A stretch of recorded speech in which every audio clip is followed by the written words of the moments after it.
Hi everyone, good morning guys. Welcome to the Ask Me Any US Stocks live session. I think some of you have already joined us live on YouTube as well as on Facebook. Just type a GM for good morning guys. If you can see and hear me, you can see the entire screen as well. Let me know if this is working guys before we get started. Today, let's see who is joining us here today. Okay, we have hi Patrick. I think some of you are already typing in some of the stocks that you want us to cover as well. Please one GT on US top 5 quantum stock. Patrick Tan, hi as well. Hi, good B for B Huat as well. Good morning, Janet. Good morning as well. Brandon, hi B Huat. Good morning. Okay, very good, guys. Morning. Welcome to this session of the Ask Me Any Stock session. So basically, if you have been following us, right, every Friday, we go live. We go live on YouTube as well as on Facebook, right? And we call this the AMAS session. Ask Me Any Stock, right? And we alternate between the Singapore and the US market. So last Friday was Singapore, right? So today we'll be back to the US market, right? Good morning, Eugenia, Manfred, hi, Jerry as well, Felicia, Simon, good to see you, Joseph, right? Elite as well. Very good to see all of you guys over here. A lot of regular faces, a lot of regular names that we see every single Friday. Thanks for joining us, right? So in this session, as the name goes, ask me any stock, but we don't just cover your stock straight away, right? We will, use about 5 to 10 minutes just to do a quick run through of the market, all right? What has happened, what are the factors, pushing the market lower, maybe even higher potentially as well, all right? And then we move on into the Ask Me Any Stock session, right? That's where you can type the name of your US stocks in the chat, give us a bit of context, let us know, what are you intending to do? Are you looking to buy, to sell? Do you have it? If you got it, great. What price did you buy? How many shares did you buy, right? Or maybe don't need to how many shares, but what's the price that you got it, right? That will give us a bit of context.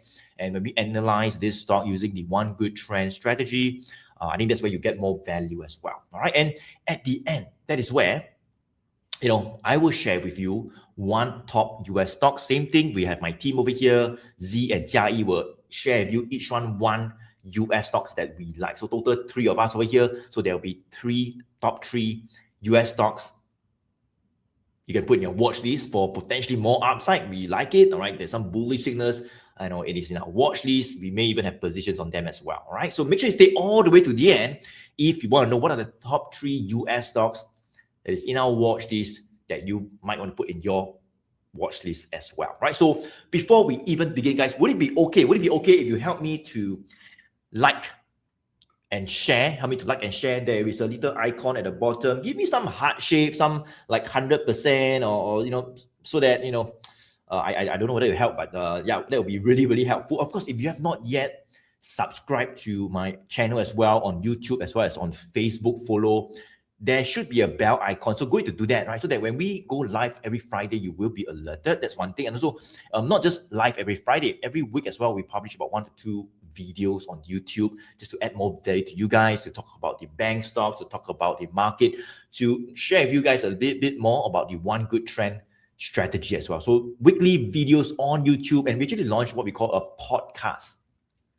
Yeah, about 2 months back, and that whereby we actually have a podcast studio whereby we chat about things, not just about the one good trend or about the charts, or about the technicals, but also some of the common mistakes that people are making, all right, some of the very important topics as well that people are interested in. That's why we actually dive into it in the podcast. So make sure you follow us so that when we publish any podcast videos, long form videos, you can be alerted. That's where you can check them out as well. All right. So thanks for the like and share. Really appreciate it. Now let's go to get started right now. And if we have never met before, we are just scrolling through YouTube and Facebook. You have seen me for the very first time. My name is Joey. All right, Joey Choy, top tier remisial trader in Philips Securities. I'm a broker in Philips Securities. That's what I've been doing for the past more than 15 over years. But not just a broker, right? But I also have what I call my one good trend strategy, whereby I teach, or I kind of impart my skills to thousands of people as well from all walks of life in Singapore, right? So later when we go through your stocks, I'll be using the one good trend framework. All right, we have this tool that I call the 1GT Pro indicator as well, right? And this is pretty much a strategy to do with trend trading. All right. So we ride the trends, we maximize our profits along the trend, we get out when it's time to get out, maybe get back in again when it's time to get back in, right? So that's what we'll do later, all right? So I've been doing more than 15 years now. My forte is pretty much in stocks. We do Singapore stocks, US stocks, a little bit of Hong Kong, but Hong Kong market not doing that well, so maybe not for now, right? But pretty much in stocks. So if you're looking at stocks, specifically today, US stocks, any US stocks, you are in the right place, all right, Ken? So let me go ahead to introduce to you my team member, all right, that's joining me today to add more value to you guys, all right? And I have with me Jia, right? Jia right over here. One of the top brokers under me in Flip Securities as well, assisting in our team's group coaching sessions, our one-on-one calls, our mentees, and also assisting our team's portfolio manager with an 8-figure portfolio management business as well. All right. Jia has a very special expertise in what we call candlestick price action. So let me just pass on the mic to Jia just to share a little bit on himself. Jia, go ahead. All right. Thank you, Joey. So yeah, good morning to everyone. So welcome to another session of AMS, Ask Me Any Stocks. So for those who are joining us for the first time, my name is Choy over here, and I've been working along with Joey since 2023, supporting our clients in operation, client servicing, and also the AMS session and like the portfolio manager as well. So as always, we always start with like how the market is, and also going through your stock requests. And along the way, if you've got any stocks that you want, feel free to drop in the chat. So I think for this week, I think the biggest highlight might be the TSM earnings. Companies has delivered quite a decent results, raised its outlook, but we still can see that there's some weakness in the semiconductor stocks. And I think the broader market, the US has also pulled back yesterday.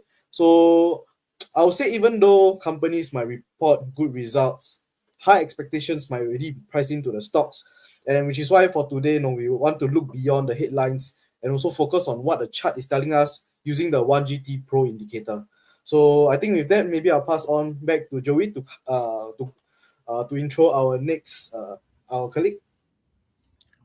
All right, thank you so much, Jai. Right, so that's Jai who will be, sharing and analyzing your US stocks later as well. All right, and of course today we have Z joining us. Bervin is on working on another project. All right, so we kind of do a little switch here and there every single Friday. Sometimes you might see Bervin, sometimes you might see Z, Jai. I'll do my best to appear every single Friday. All right, but today Z is joining us, all right? Z, same thing, one of the top brokers under me in Flip Securities, assisting in our group coaching sessions, one-on-one calls with our mentees, and assisting our team's portfolio manager as well, all right?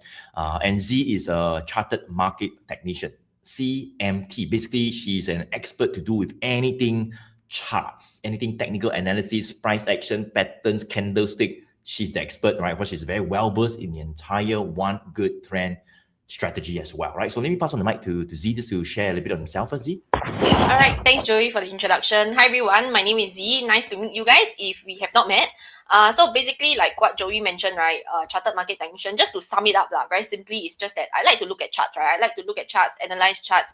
But when looking at analyzing charts, sometimes the problem that I've come across with many clients or mentees that we spoke to would be that their charts is clouded with a lot of things, right? There's so many indicators here and there, and you don't really know what to focus on, right? So I think that's the whole reason why we're actually doing this every Friday as well, to show you, how Joey's one good trend pro indicator, 1GT Pro indicator, right? The indicator that later on you'll be seeing us using a lot, right? How can it help you with, coming up with a decision, right? Like formulating your trading plan and also your decision on whether to buy and sell. How can it give you a very quick opinion on the particular stock that you are looking at, right? So I think later on we will dive into as many stocks as possible that you guys request in the chat, right? So feel free to let us know what are some of the stocks that you guys are looking at. Sometimes we also find certain stocks here that you guys share and it's interesting, and we can also put it in our watch list, right? So we'll try our best, right? We'll try our best.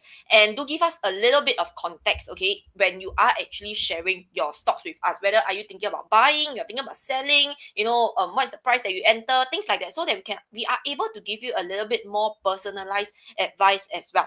All right. So without further ado, I'll pass the time back over to Joey so that he can kickstart today's session. All right, good one. Thank you so much, Z. All right, so let's get started. Let's get started today, guys. I think you're also excited, but just a quick disclaimer as usual, right? Whatever that's being shared by me and my team today, just for education purposes only. So please do your own due diligence lah. I mean, we're not asking you to buy or sell anything, all right?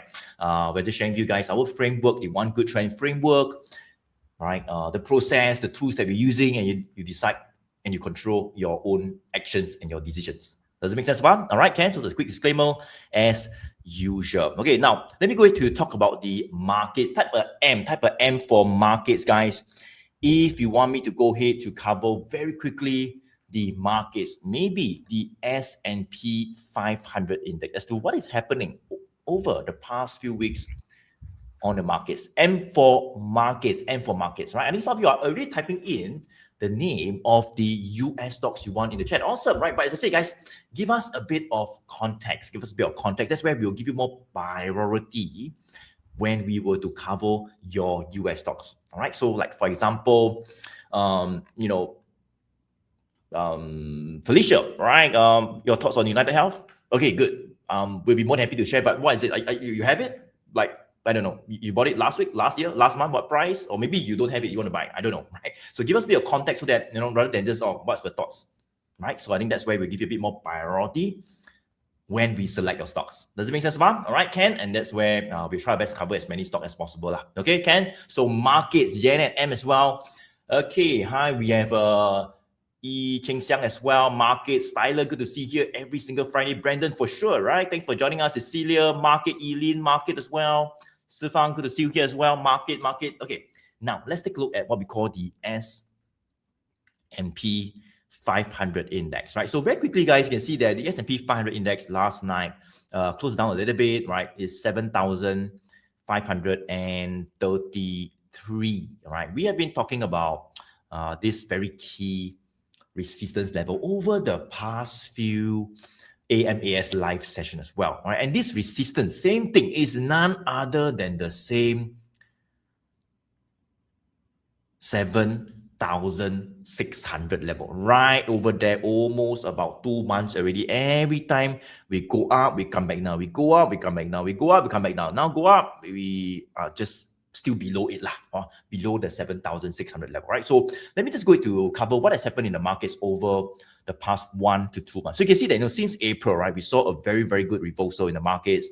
There were some negotiations between US and Iran war. Of course, in March, it slowed down due to the war, erupting as well, right? But after that, there were some negotiations. First agreement was made, and that's where, I think the first talks was made, right? That's where there were some positive developments. The market started to rebound. Oil prices started to cool off, right? But over the past 1 to 2 months, I would say not much of a move forward in terms of the US-Iran war, right?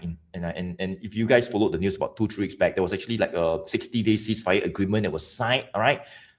But over the past week, it escalated, all right? And that's where, I think right now you have read the news, like missiles are flying again, right, from US into Iran, attacking some of their facilities, even for Iran as well, firing into some of these vessels traveling through the Straits of Hormuz. I think for Iran, they still want to exert control over the Straits of Hormuz. That's a very key sticking point that is still being negotiated, all right? And it has led to a bit more escalation tensions between US and Iran. So I think that is kind of like the news that has been ongoing for the past 3-4 months, okay? And of course, in terms of the technology sector as well, we've seen a bit of weakness due to a potential rate hikes as well, all right, that came out about 1 to 2 months back, in terms of the Federal Reserve, the new Federal Reserve Chairman, Kevin Walsh, potentially mentioning that, inflation is still high, no choice, he might have to hike rates. But, nothing confirmed so far, but I think when there are talks about rate hikes, that's where many of the tech stocks can sell off as well, all right? So I think the market is pretty much in a little bit of a sideways movement below this 7,600, all right?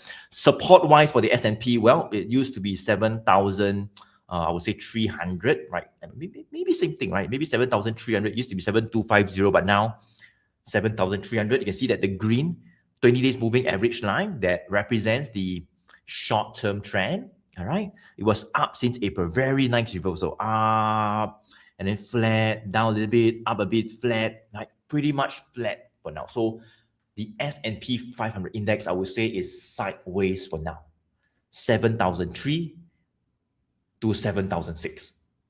pretty much a 300 points range, right? I think we'll be doing that for now, all right, until we get more certainty in terms of the rates, all right, in terms of the US-Iran war as well, okay? I think that's pretty much what is happening, right? And if I can turn on very quickly, right, in terms of the 1GT Pro indicator, right? So before I turn on the signals, right, you can see that, as I said, the short-term trend, we look at the green 20 days moving average line, right? It was like down, up a little bit, down in March when the war started, up, and now flattening out, right? If you look at the long-term trend, look at the red and the blue line. Well, the long-term trend for the market actually is still strong.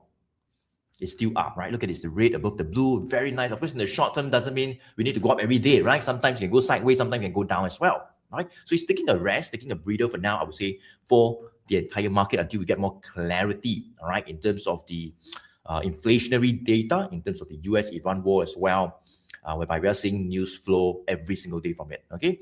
Now let's turn on the signals right over here, pump, right? So we have these two. I call it the one good trend pro indicator, whereby in the middle of seconds, I can turn it on any asset classes, right? This is the market, not a stock, all right? But you can turn on any asset classes, you get an opinion based on the bullish and bearish signals, right? So you can see that somewhere in March, February, we got two bearish signals. It starts going down, down, down. In April, we got two 1GT bullish signals. The short-term trend turn up. There we go, all the way up, right? But over the past 2 months, well, so we got a 1GT red color bearish signal, right? It doesn't mean when we see a bearish signal means it's going to crash all the way down, but it just means that some selling have actually came back, all right? We are seeing a bit of resistance. Sellers are, taking some profit.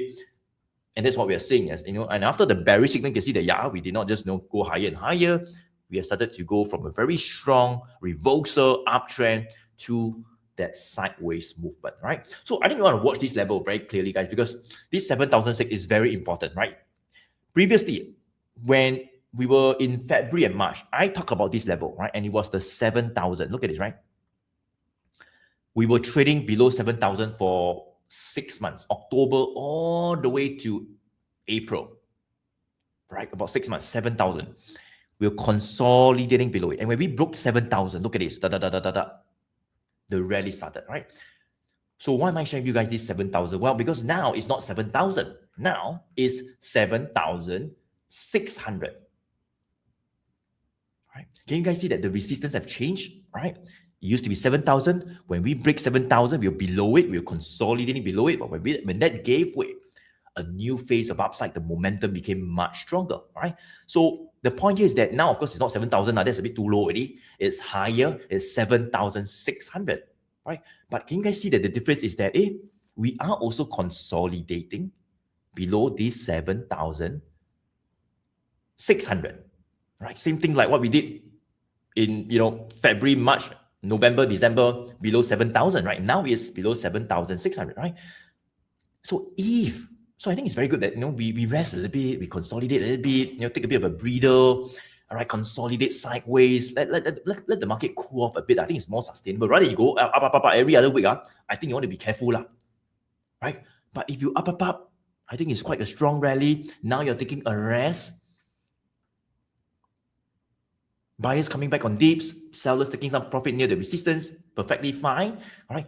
But once it has rested enough, like it has rested below the 7,000 enough, if we were to break the 7,600 resistance level, I mean, I don't know when, please don't ask me when, I also don't know, if I know, then good already, right? I wouldn't know, right? But if we were to break the 7,600, right, that we touch like 3-4 times and come back down, that is potentially where I would say that it will be much stronger, like what we have seen. The momentum can continue, the uptrend can continue much firmer as well. All right. And I think when that happens, that will be where we get more clarity in terms of the rates, right? The Fed fund rates in terms of this direction, in terms of the US-Iran war. If there's any new catalyst that comes out, they say that this time another agreement will be made. All right. And, both parties, US and Iran, adhere to it. Tensions cool off again. Well, that will be a potential catalyst for a positive, breakthrough forward as well, right? And all that could lead the market even higher if we break 7,600. Does it make sense? All right. So that is the S&P 500 index, right? Pretty much the index. There's a very popular index that tracks the top 500 companies in the US. And for those of, we have clients as well who actually do not like to take a position on any single specific stock, right? They do not want to stock pick. There's so many stock, right? So you don't want to stock pick. You can actually take a position in the market, in the S&P 500 index. Of course, you can't buy the index, but you can buy the ETF that tracks the index, right? And this is what we call the S&P 500 ETF. So the code is like SPY, right? So that's what, we have many of our clients doing as well. If you would like to kind of like buy into the entire market without doing what we call specific stock picking. But just take note of the key levels as to what we can potentially see if the resistance gives way. All right. Now let's take a look at maybe very quickly the Dow Jones. Right? We talk about S&P 500. Why not let's take a look at the Dow Jones, right? Which is pretty much a very popular index that many people are looking at in the US market as well, right? So you can see that for the Dow Jones, it is slightly different compared to the S&P 500 index. All right. We got bearish signals popping out in March when the US-Iran war started. Same thing like the S&P, nothing wrong, all the way down. But you can see when we got bullish signals, we talk about these as well. Over the past few AMAT sessions since April, check out the replay. So the reversal has already happened. In case you're wondering whether got reversed, already reversed. Now it's a new high, all right? So for Dow Jones, you can see we got the first 1 GT bullish signal coming out. The second one came out as well. Short-term trend turn up. All stars are aligned. The market reversed very nicely, all right? And one thing I like is that you can see, right, that it's a bit different for S&P and Dow Jones. S&P, is pretty much made up of some of the top technology stocks as well, the highest market cap, NVIDIA, some of the big Alphabet and some of the top technology stocks, right, in terms of market cap, right, market cap weighted, right? That's where we are seeing a lot of tech stocks there. So for the Dow Jones, is more of the other stocks, right? In terms of these those sectors like the consumer staples, the healthcare, the utility sector. That's been pretty defensive, I would say, over the past 1 month plus, all right, as funds shifted away from tech into this sector. That's why you can see Dow Jones, we have actually broken this very critical 50,000. So 50,000 was a very key psychological resistance level, right? Look at this, right? We touched somewhere in February, went all the way down. In May, we were like 3 weeks below it, and finally, pump. We went above 50,000 for the Dow Jones, and then we go, right? Once we break 50,000, we stay above it. In fact, we retraced, retested, pushed away from it. Now it's 52,588, right? So Dow Jones is very strong, right? Very strong, all right? And pretty much the sectors that are doing a little bit stronger right now will be the consumer staples. In fact, these are some of the stocks that you guys are asking. We can try to look at them later as well. All right, the consumer staples, a bit of the healthcare plays as well, doing pretty well, right? So Dow Jones, I think not even 50,000, anything above 52,000, right? Seems like 52,000 has came out over the past 2-3 weeks as a higher support level already for the Dow Jones, right? Maybe all the way to that same 53,000. So 52 to 53,000, that is pretty much the range right now for the Dow Jones. All right, Ken? Okay, so now that we have covered, guys, the markets, right? Let's go on to the next segment very quickly, guys, which would be to cover the US stocks that you guys want a quick opinion on, right? So go ahead to type in the chat, guys. Go type in the chat. I think a lot of you have already done it, very good, but I've not looked at it yet, right? So give me like maybe a few minutes to pick the very first stock for today, right? The very first US stock for today before I pass on the mic to Jia, and then Jia will pass to Z. So we just go very quickly round robin style.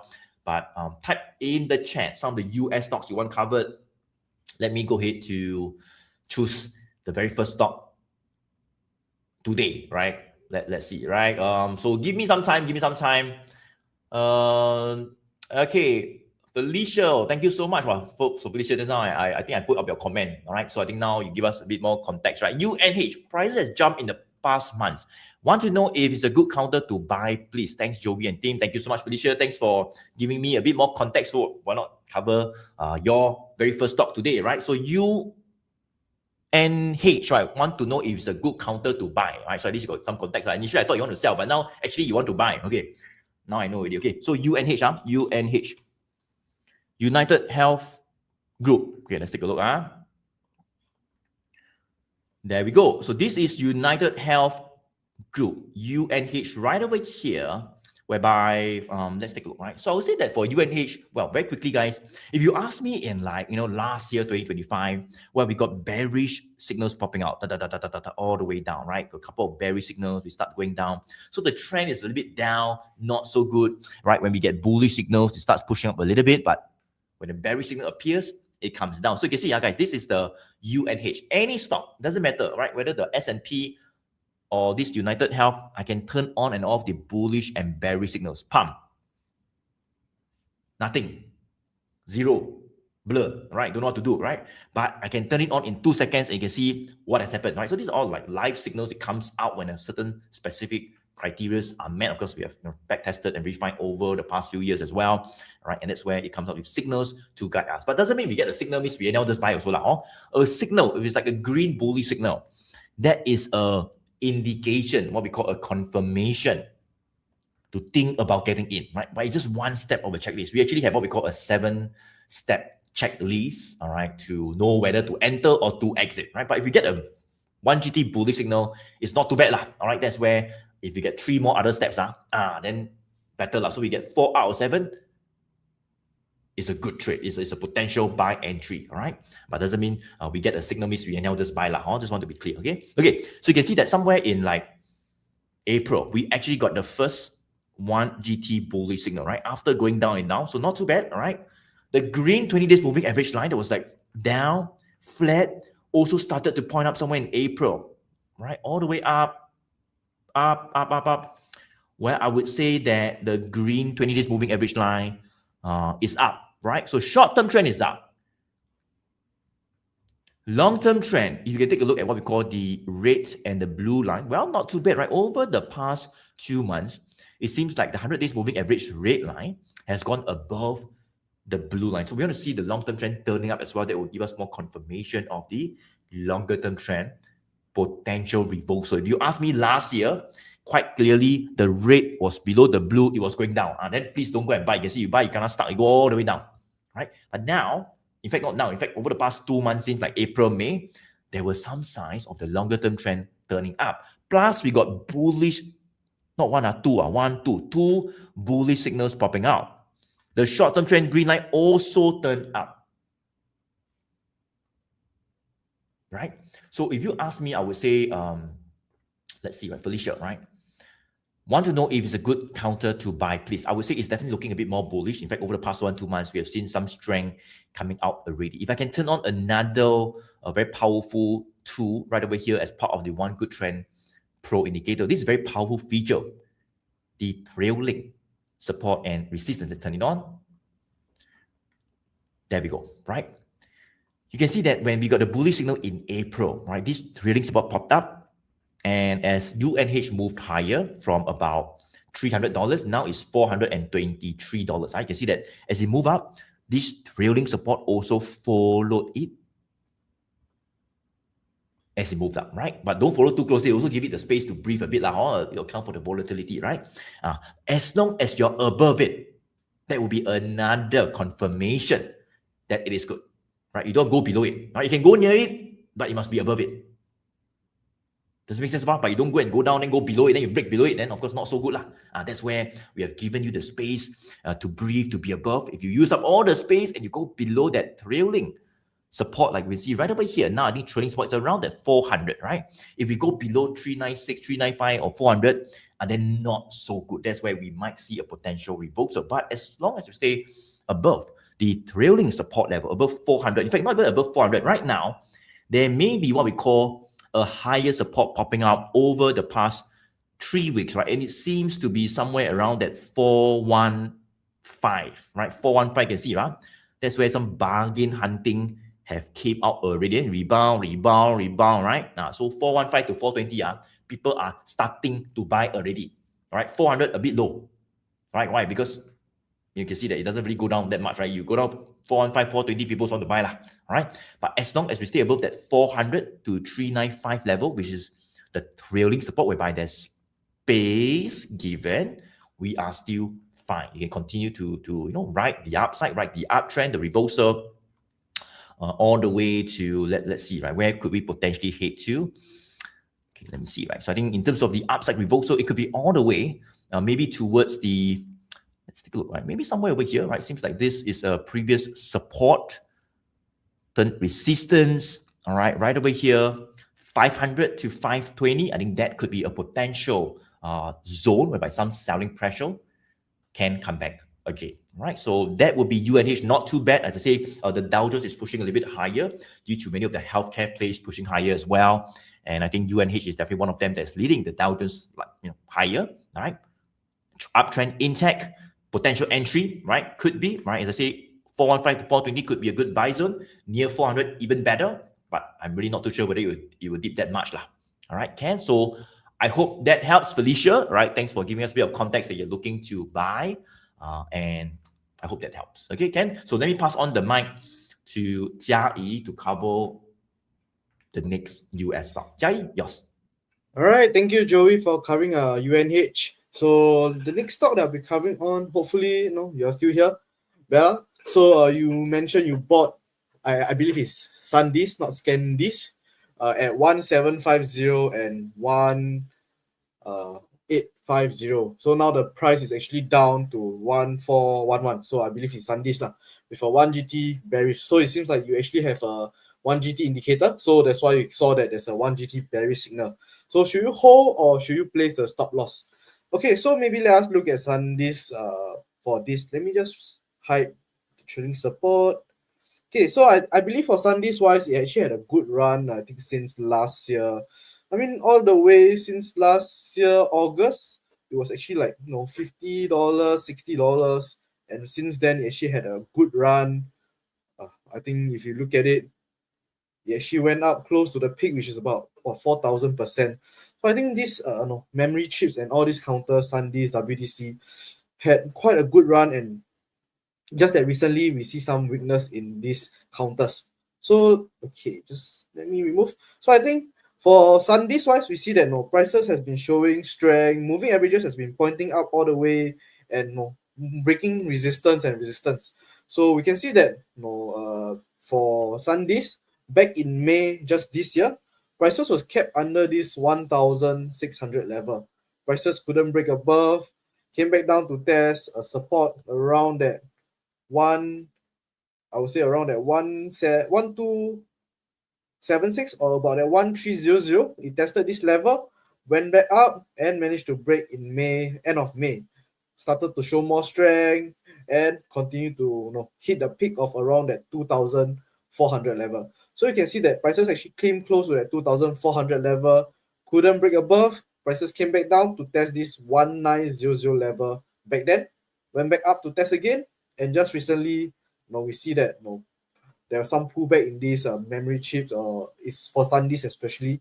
We see that it actually pulled back to that 1,600 support level. So afterwards, we saw that there was a 1 GT bearish signal that appeared. So I would say, Bella. So I think that day when you saw the 1 GT bearish signal, I think that could be a sign for you to take note that there might be more selling pressure for Sundis.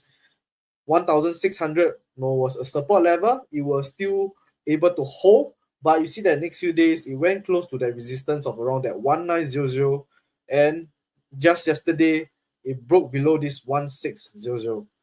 So I would say for now 1600 might become a resistance if prices continue to show more weakness, and the next support might be around that 1300, where it was a previous support and it's also near 100 days moving average. So if you previously entered around that 1750, around that 1750 to 1850, so actually it's kind of in between, like a support and resistance. Usually we will recommend you to actually buy nearer to a support. So if you enter near 1600 level, that could be a better entry level. But since you already bought it around 1750 and 1850, when you enter, what was your trading plan?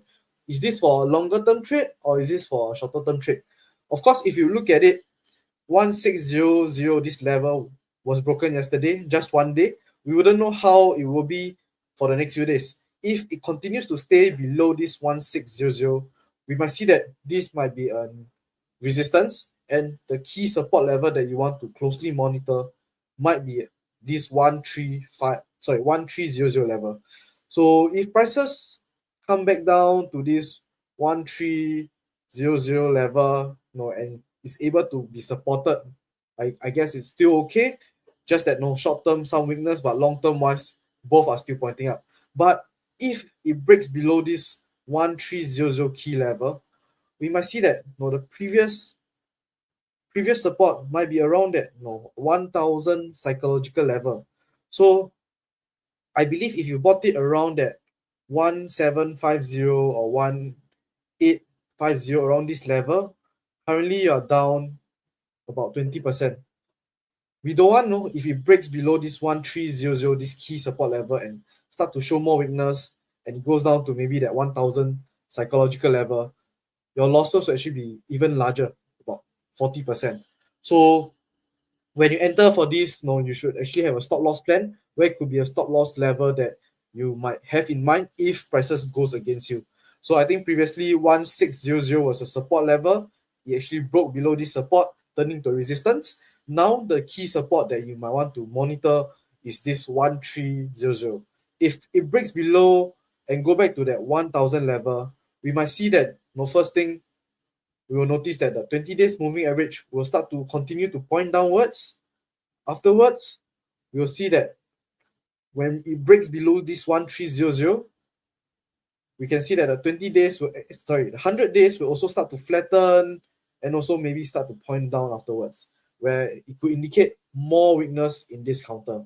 So I say for Sundays wise, since you already bought it and you already holding positions, you might want to have a level in mind for a stop loss. So maybe if it already is in between this 1400, this now it's already at 1411, which is in between this 1300 and 1600. It's kind of in between nowhere. If you want, you can see whether it's able to hold above this 1300. If it's not, then you might want to have a stop loss plan. But do note that if you wait, by then your losses will actually be even larger. You're taking another maybe about 13% risk downside for maybe a 12% upside near to the resistance level. So when you enter, make sure to have a stop loss plan in mind, and also where could be a level that you want to cut loss if it breaks a key support level or a support level that you identified. Yep, so I think that's for Sundays. Hopefully that answers your question. And if not, I'll pass on my time to Z to cover the next stock. All right, thank you, Jiayu. Okay, so the next stock that I have here would be by Ray. Okay, let me change my screen. Give me 1 second. Okay, so Ray is asking about OIH. Bought OIH at 283. Should take profits or should add more? Right? Okay, so on my screen, you guys can see this is OIH. And by the way, OIH is not a specific stock, right? It's an ETF. So just to let you guys know, the 1GT Pro indicator is also able to actually turn on for ETF, not just purely stocks, ETF as well. Some of them even like they are looking at crypto charts, right? As long as you are able to pull out the chart on TradingView, you are able to apply the 1GT indicator. Okay, so a bit about OIH, right? So OIH, I already highlighted for you guys to see here. So what is this about, especially for those who don't really know, right? It is an ETF that targets the company that supply equipments and services to drillers. So it does well when oil prices rise, like especially right when higher prices lead producers to increase the drilling budget. Okay, so and of course, because this is oil related, right? So of course, because of the war, the Iran war and US war, definitely there will be impacts on oil. So these apparently, I mean, you guys can read it yourself as well on TradingView. All these are on TradingView, all right? So you guys can find these and read it yourself in terms of the oil, the war progresses, what's the impact, and how does it actually impact it, right? So basically, this is how the chart actually looks like, right, for OIH. So for OIH right now, for Ray's situation, you mentioned that you bought at 283, right? 283 definitely, as of last night, price closed at 377. You will be sitting on profits, right? So your question now is, should you take profits or should you add more? I believe it would be because you start to see that the 20 days moving average is pointing down, and we got two 1GT bearish signal, right? So it's very normal. It's very normal to think that, is it time for me to take profits or not? But because as you are aware, this this ETF, right, it's very closely related to the current macro environment as well, as to whether is there any new further developments and things like that, which will definitely highly impact counters like this, as well as the oil prices, right? So at this point in time, as price closed at 377 last night, right? Of course, we are not able to predict whether the P stock will fall through or it will continue, things like that, right? We don't know anything that's going to happen over the weekend as well, whether it's going to be even more missiles being like flying over to the Iran side, right? So what we can do on our end would be based on the chart that we are looking at. You see where are the support and where are the resistance, right? Because potentially that would be where buyers could return and where selling or profit taking could come back, right? So based on this, what we are looking at, it is very clear that around this, I would say 360 to about this 370, right over here. Can you see the green box that I've drawn, right? I would say that this would be one of the very key support level, especially for this counter OIH, right? Why? Because previously, as you can see, when price actually tested here as a resistance, right? I think about 1 to 2 weeks, it managed to break above, right? It break above it, hold above it, it pulled back, right? And here, once again, tested, but tested as a support, not as a resistance, tested as a support, right? And subsequently, buyers came in, push prices all the way up, right?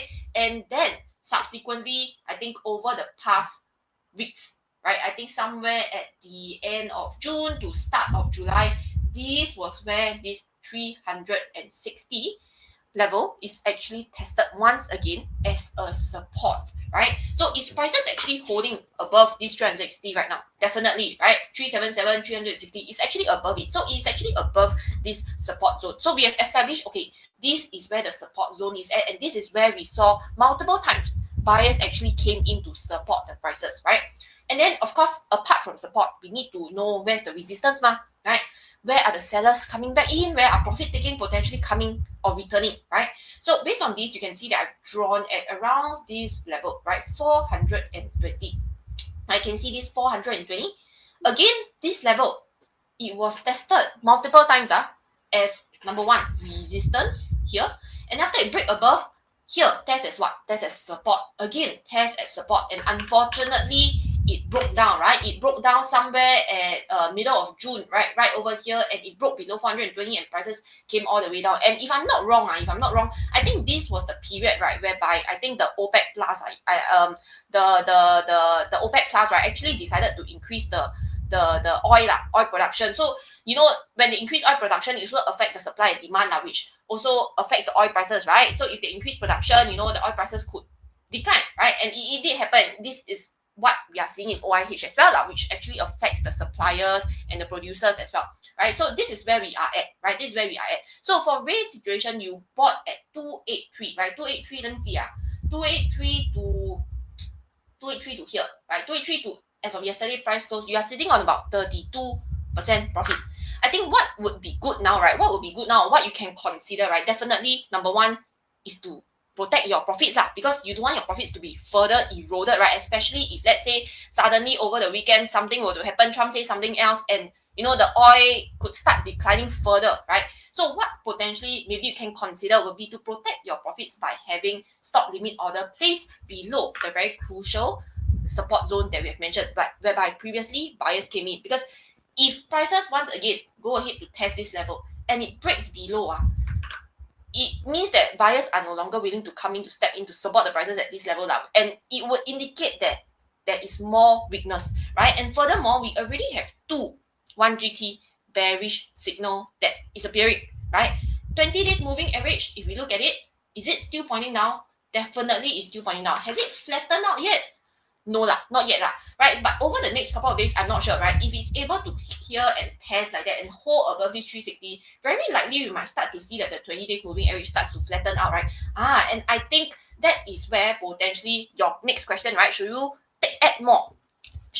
Right? And potentially, where should we be adding, or where should we be considered to take add some position, accumulate on the dips, right? Would be near support zone, right? But that is only provided if we start to see some stabilization in terms of the short term, because if let's say now you tell me you want to add more, I wouldn't recommend. Why? Because 20 days moving average is down. Short term weakness is still present, and would I know when the short-term weakness stop? I don't know yet. I want to have more confirmation, right? And the confirmation comes in the form of the 20 days moving average flattening out, stabilizing, right? So you gotta let the price play out, right? Gotta let the price play out and see whether can it indeed hold above this 360. And of course, if it holds above this 360, go back up to 420 here. Is it okay to take some profits? I would say definitely. Definitely, I think it's okay to take some profits again at this resistance whereby previously we did see selling pressure returning. Right. Furthermore, I mean, we have two 1GT bearish signal that is in play. You know, if you want to take some profits, I think nothing wrong with that as well. Right. So the key thing here is to take note of this support level and the resistance level, set your price alerts accordingly, and as the price continue to play out for the next 1 or 2 weeks, have a plan in place, right? Whereby if prices were to dip below the support, what is your action? What action are you going to be taking? If the price hold above it, what action are you going to be taking? And again, if the price head back to a resistance, could you be taking some profits, right? Those are some of the things that you can think about to help you plan your trading plan. Okay, so I hope that helps, Ray, to give something to think about and to set some of the price alerts. All right, so with that, I'll pass the time back over to Joey to cover the next US stock. All right, thank you so much, Z. Let's move on to the next one. I think that's asked by Simon. Simon, I hope you're still over here. All right, looking to buy VEEV. All right, so let me just go to share my screen. Okay, and there we go. Right, so this is VEEV. I would say that is the VEEV Systems. Right, VEEV Systems. All right. Okay. Let's take a look at it. You mentioned that two bullish 1GT in early July. So I think there were some bullish signals popping up. I think you're probably one of our graduate or mentees, all right, having access to our tools. Okay. Didn't go in then. Now in consolidation, what would be a good entry level and trade setup? So very simple. Let's go to turn on the bullish or even bearish signals on this stock, by the way, called VEEV System. But maybe before I do it, guys, I want to go to analyze it very quickly. All right. So in terms of this stock, Simon, you can see that the longer term trend, all right, the red and the blue line is down, right? So red below the blue, both pointing down. So longer term trend is down. Just take note, right? It's down. So normally we don't want to, because we're looking at buying, right? So normally we try not to buy if we are kind of like against the longer term trend, right? We want to buy stocks that is at least along with the longer term trend, right? But doesn't mean cannot, just that you need to understand that when you're buying, longer term trend is down, you are kind of going against, right? But it depends on your plan. Let's say, you push up to 10, 20, 30%, you want to get out fast. Okay, fine, all right? But if you tell me you want to keep for 1 year, 5 year, 10 year kind of thing, but then better think properly because the long term trend is down, right? So you must note that, right? So longer term trend is down. That's what we have gathered right now before we even turn on the bullish and bearish signals. Let's take a look at the short-term trend. Look at the green line, all right? The green 20 days moving average line represents or give us an idea of the short-term trend, right? You can see it was down since beginning of the year, flat, and then down, and then flat. Then the past 2 weeks, starting to point, okay, not too bad. So at least the short-term trend has turned up over the past 2 weeks, right? So not too bad. But if you ask me in December and January 2026, then I would say, don't buy lah, right? I mean, that one long-term trend down, short-term trend down, everything down, you can buy for what? Right? But at least now, the short-term trend beginning to turn up. Makes sense, one? All right, Ken? So just want to explain that to you first, right? Before we look at the signals, right? To see if you get other confirmations coming in as well to support that buy trade. All right, so let's turn on the bullish and bearish signals very quickly. The very first box, we can do it on any stocks. That's what we're using, right? Turn it on. Let's see what it says. As I say, right, previously, right, we actually got bearish signal. The green line turned down. The red and blue also going to turn down. If you get in, that's it, man. All the way down from $300, become 250, become 200. Two more bearish signal all the way down. Right, so we don't get in when we see red color bearish signal lah, right? It is weak, and then plus everything is the short-term trend also down, right? So we don't want to get in, right? Okay, now let's take a look at what is happening right now. So yeah, over the past 2-3 weeks, it seems like what you say is true. Got two bullish 1GT, exactly, right? We got two, not one or two 1GT bullish signals actually popping out, right? So definitely looking a bit more bullish than it was in April in last year, all right? Because we got two bullish signals. Short-term trend also turning up. So back to your question, what could be a good entry level and trade setup? So very good. I think that's a very good question because when we get a bullish signal, that could be a good, I would say, alert that you might want to look at this stock to think about getting in, right? But doesn't mean get in means you anyhow just get in as well, right? What price do you want to get in? Right? What is the zone that you think about getting in, right? Do we need to break a certain resistance level before we get another confirmation? Or maybe we could wait for a pullback first to a support level, right? What is that level, right? So let's take a look at this right now. So I would say that for this VEEV system, okay, let me just go to hide this. We are approaching this very key. I think you'll write it down, Simon. 200. Right, 200, now is what? Oh, now it's 197.37, okay? So this 200, guys, you can see that we kind of broke down all the way down, rebounded, retested all the way down. We neared it, we came down, past 2 weeks, still below it, right? So I think this 200 is quite important. It's quite important, right? What I would advise, Simon, is that if you're looking to enter, because we're very near that resistance level right now, and we are kind of like against the longer term trend. As I mentioned, it was down, right? So I would prefer to get the confirmation whereby if we can break above that 200 psychological resistance level that we have been trading below since the beginning of the year, for about 6 to 7 months, we are below it. If we can get above this 200 psychological resistance, I think that would be a bit more meaningful, all right? It could be a catalyst for more momentum, all right? And that's where I think we could see targets being revised, maybe all the way to, it could be 250. I mean, that was where we were right over here. And that's where I think, the reversal will be a little bit firmer, all the way up.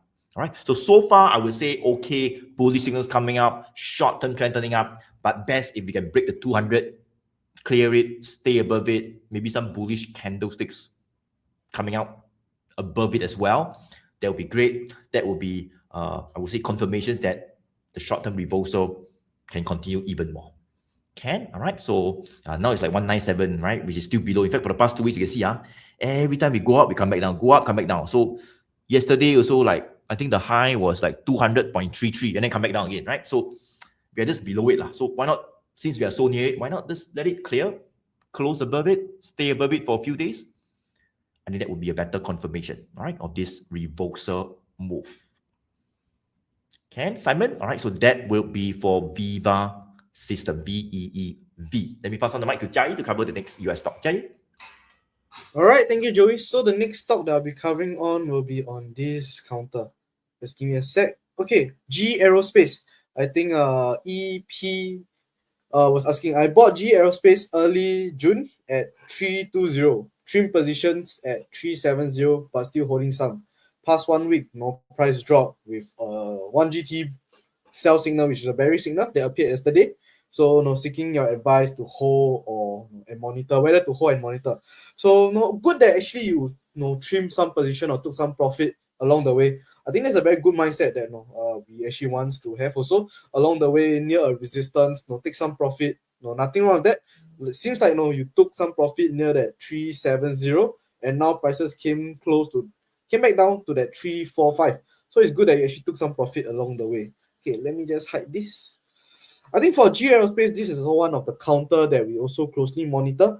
I mean, for the past, I think last year, since 2025, you see that the moving averages for the long-term wise, the 100 days and the 200 days always has been pointing up. You see that the red line and the blue line, 100 days and 200 days, has been sloping upwards. 20 days could have some weakness from time to time, but afterwards, when you start to show more strength again, you see that there's more upside for this counter. So I think for G Aerospace, previously, I would say 280 was a level that it was being kept under last year, August. It broke above this 280, turning to a new support level. And we can see that this 280 was actually tested quite a few times. Last year, December, I think this year, March, April, May, actually tested this level around a few times, managed to stay above this 280 and started to rebound from there. So recently, prices actually broke above this 350. Okay, let me just zoom in so that you guys can see the chart clearer. can see that prices actually rebound from this 280, went close to that 350 previously, couldn't break above, came back down to test. Just recently in June, actually it broke above this 350, and we can see resistance near that 380, where we saw some selling pressure came in, prices couldn't break above, and prices start to push. Sellers come and push down the price again. So I think just yesterday, like what you have mentioned, there was a 1GT bearish signal. We saw that prices actually went below that 350 key support level, came close to that around 337, but buyers kind of pushed back the price back to that 345. So currently we are seeing some some come test. I would say this level is being tested. 350 is being tested. If prices are able to stay above this 350 for the next few days, that will be better, because we might see that this will be a stronger support. But for now, this is just the first day where 350 is being tested. Yesterday, prices closed below it. There's a 1GT bearish signal that appeared, indicating that there's actually selling pressure for this counter. But of course, we wouldn't know next few days how the price will move. If prices today maybe stay above that 350 and hold above this level, I'll say you still can consider to hold and monitor for GE Aerospace, since your entry price was around that 320, which is actually quite a good level. If it's able to hold above this 350, the next target could be around at 380, or if it's able to break above 380, 400 might be the next target. But of course, if the next few days you see that with the 1GT bearish signal and prices still continue to stay below this 350, we might see a resistance now for at 350, and the next support I would say might be close to that 320, which is actually where you previously bought these shares from. So we wouldn't want you to hold until from your profit from 320 to 345. Now it's up 8%. We don't want you to hold until it goes back to the support of 320 and your gains is eroded. So maybe you might want to have a stop loss, or a level that you want to secure profit, just in case it really continues to show more weakness. So maybe for now, if 350 is not able to it's not able to hold above it, maybe when it comes back to around that 340 or 335, depending on your risk appetite, you might want to secure your profit from here. At least you're still up 8%, or if it hits about 340 and that's the level that you want to secure profit, at least you secure that 6%. And nothing wrong to re-enter when price start to show more stability and start to show more strength again. So I think for GE Aerospace, this is also one of the counters that we are also monitoring, and also this is also one of the stocks in our newsletter as well. So yeah, so I would say for GE Aerospace, 350 might be a level that you want to monitor. Next level, which is around at 320, which is your buy entry, that's another level that you want to monitor. If it breaks below this 320, I'll say the next key support level will be at the 280, which was tested quite a few times. But by then, we might see that the 100 days and 200 days might start to flatten and start to point down if it really breaks below that 320 and goes back to that 280. So yeah, so I just make sure that for your GE Aerospace, now is still in a profit. Make sure to secure the profit just in case it start to show more weakness. And for clients under us, I believe GE Aerospace, you will see that where are the support and levels and the resistance level that we mentioned as well. So not too sure for clients for those who are actually not a client under us, if you are interested to find out more and want to become a client under Joey, I think let me just, maybe a team can help me put a link in the chat. So just click the link and find out how to become a client under Joey. Yep. So I think that's for GE Aerospace.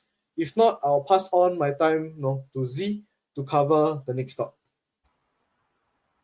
All right, thanks, Jia. Okay, so let me share my screen over here. Okay, So the next stock that I'll be covering will be by Jerry Matthew. I hope you're still here. It's VLO, right? Valero Energy Corporation, looking to enter a trade at current price 303.10.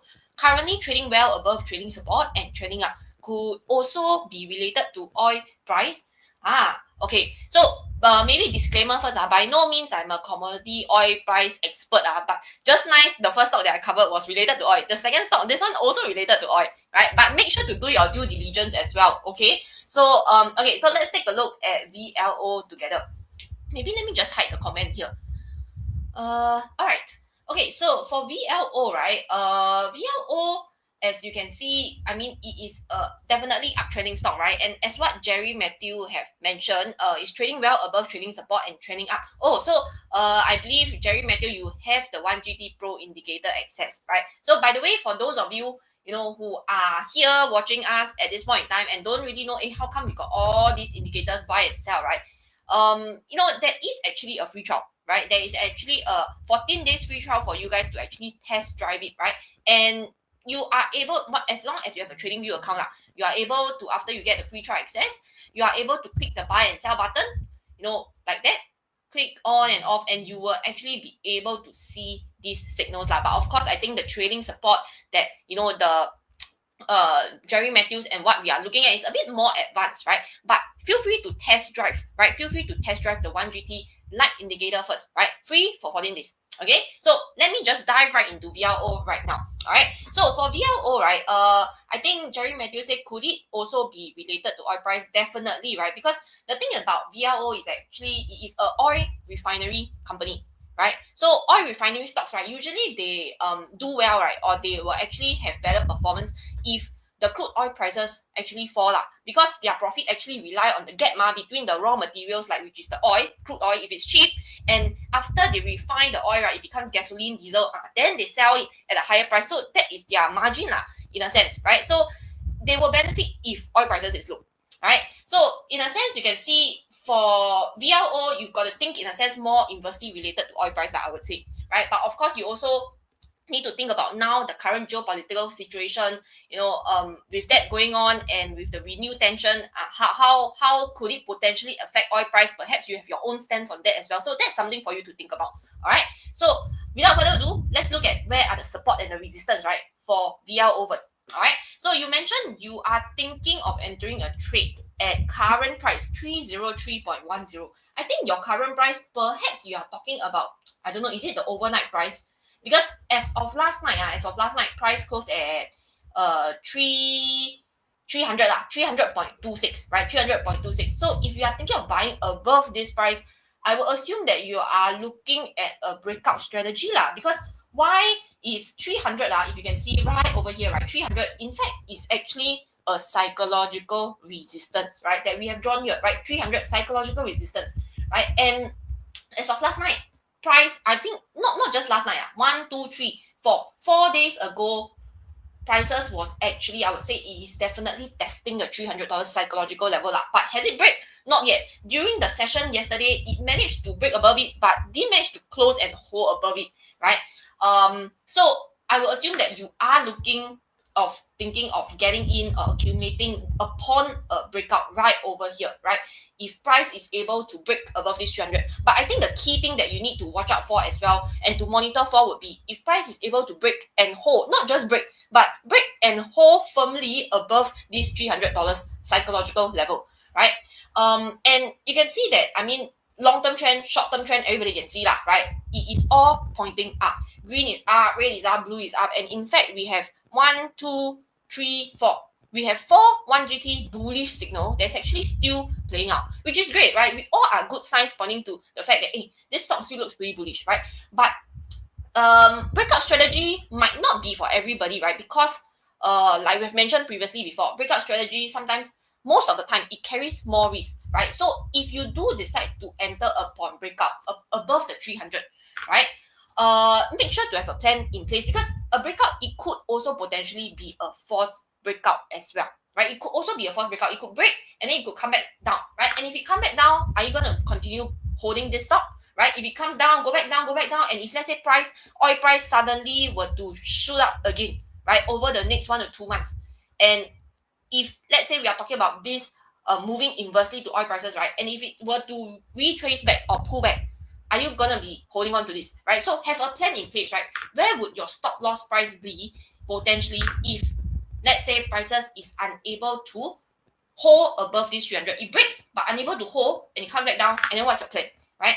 So I think if you do decide to enter, then you also got to think about a part of your trading plan. What is your target price, because cannot just be enter stop loss and then target. Then what about target, right? So the target we can potentially look towards, right? You can see that based on this, right? How did we even get the 300? Actually, it's from here lah. You see, prices was actually trading sideways from March, April, May, June. Like it was just sideways within this range, right? You project it up $300, right? Just nice is also a psychological level. And if you project it up again, I think potentially maybe the next upside target you could be looking towards, right? Or potentially there could be some selling pressure coming back in, maybe 340 to about 350. That could be the next upside targets that we could be looking at for VLO, right? For VLO. But the thing is that if you are looking for prices to head back down, you know, towards the support level for a retracement, I think that's also fine, because again, like what I said, it really depends on individual risk appetite. Some people are able to take the risk or the volatility for a breakout strategy, but some would prefer a retracement pulling back towards support zone. All right. And one thing that I also want to highlight for this company is that they are also releasing their earnings very soon, end of July. So that's something for you guys to take note of. So apart from oil prices affecting this, definitely, I mean, within the company itself, they will also have other factors that could actually potentially affect the stock's price as well. Okay, so perhaps more volatility coming in the next week, nearing to the earnings result date as well. So that is something for you to take note. All right. So for Jerry Matthew, right? For Jerry Matthew, some of the levels like I've mentioned over here, right? I think one of the support, right? The support would be around 260 here. Previously was a resistance. This could be one of the valid support zone you could be looking at if you are looking for a pullback.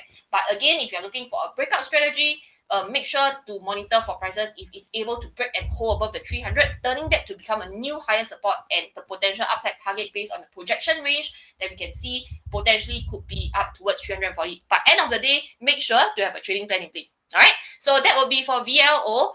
Passing it back to Joey to cover the next US stock.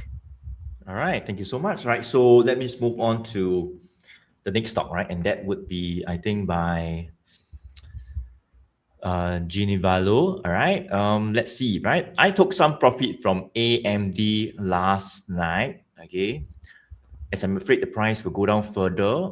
The trailing support is still up. What would be a good price to re-enter? So this is AMD, Advanced Micro Devices, right over here. You've exited last night, maybe looking to get in again. All right. So I think the reason why you exited was you are afraid that the price might go down a bit further, right? Okay. I'm not too sure what price you got.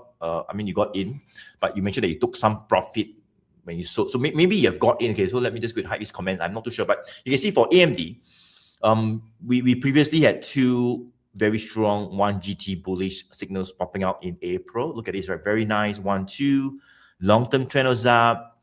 The green 20 days moving average line that was sideways also started to turn up. The short-term trend turned up, right? So very nice reversal all the way from like 220, 220 all the way to like 500 plus, all right? It's like more than double lah, all right? 220. So I'm not too sure exactly when you got in, but if you got in over here, yeah, nothing wrong to take some profit along the way. But maybe let's just go back to the point whereby where should you actually take some profit lah, right? Because you took profit last night. Maybe it could be a bit better. All right, if you didn't take it last night. All right, if you took it like last night, right? Then last night, all right? So what I mean, so normally when we see what we call bullish signals, we ride it all the way up. But if we don't see any bearish signal, it is still okay. I mean, there's no red color bearish signal, right? So actually it's still okay, right? We are still holding above what we call the trailing support level, which I will turn on in a bit to show you guys, right? But we can also take some profit near a resistance level, right? So if you took profit last night, Genevalo, I would say that would be maybe not really the best possible price, right? If you have taken profit, maybe like I would say right over here, I think quite clearly you can see, 580 is a pretty clear resistance level over the past 2 months, right? So a lot of chances on that. I mean, not at 580, like near 580. anything near like 560 something lah, 555, 570 that would be a much better zone to get out a bit higher to get out. I think that would be better. That would be better, right? But never mind. All right, since you already got out last night, it's fine. Okay, but just want to share with you, maybe if you have got out a little bit higher, that's where when you get out near the zone, that is a different story, because now you're looking to enter again on dips if it still looks strong. All right. Okay. So now that you have got out, you took some profit. You're making profits, right? Good. Trading support is still up. What would be a good price to re-enter? So let me just go to turn on what I call the trailing support, a very powerful feature, all right, of the 1GT Pro indicator. Let's turn it on. There we go, right? So you can see this trailing support has popped up since April, all right? When it popped up, it was like about 195 or 200, right? And as AMD moved up, it followed it up, right? 200 up, flat, up, follow, all right? Until June, you can see it started to flatten out, all right? And it was, I think currently it's around 450.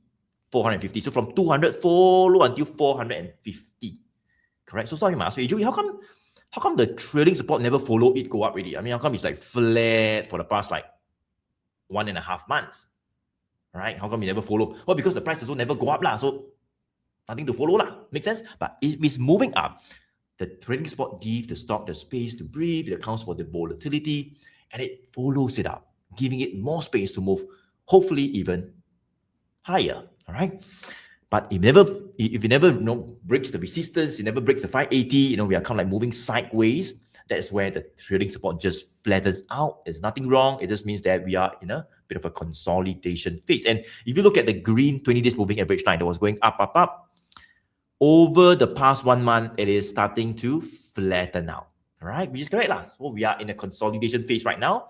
Resistance at 580. What would be the support level, right? So trailing support level is at 450, right over here. Can you see, right? Right at 450, right? In fact, we neared it in June, and we pushed away, all right? And then now we are like sideways. So 450 will be what we call a very good zone if we to dip there again near the trailing support, and we stay above it. We meet some bullish candles near the 450. That will be even better, right?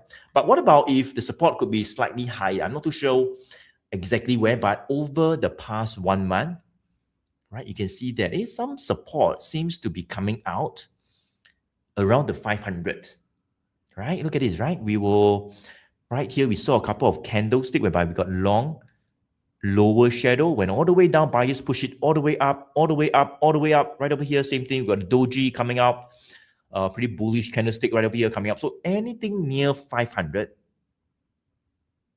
it seems like some bargain hunting is coming back, right? Of course, yesterday we are like just right at 500, right? Just right at 500, right? Like 500.94, right? Which is just above 500, right? So I think the next few days will be quite crucial. Like if we can continue to stay above 500, like what we have done over the past 1 month, and maybe we see some good dojis or reversal bullish candles right over here above 500, good.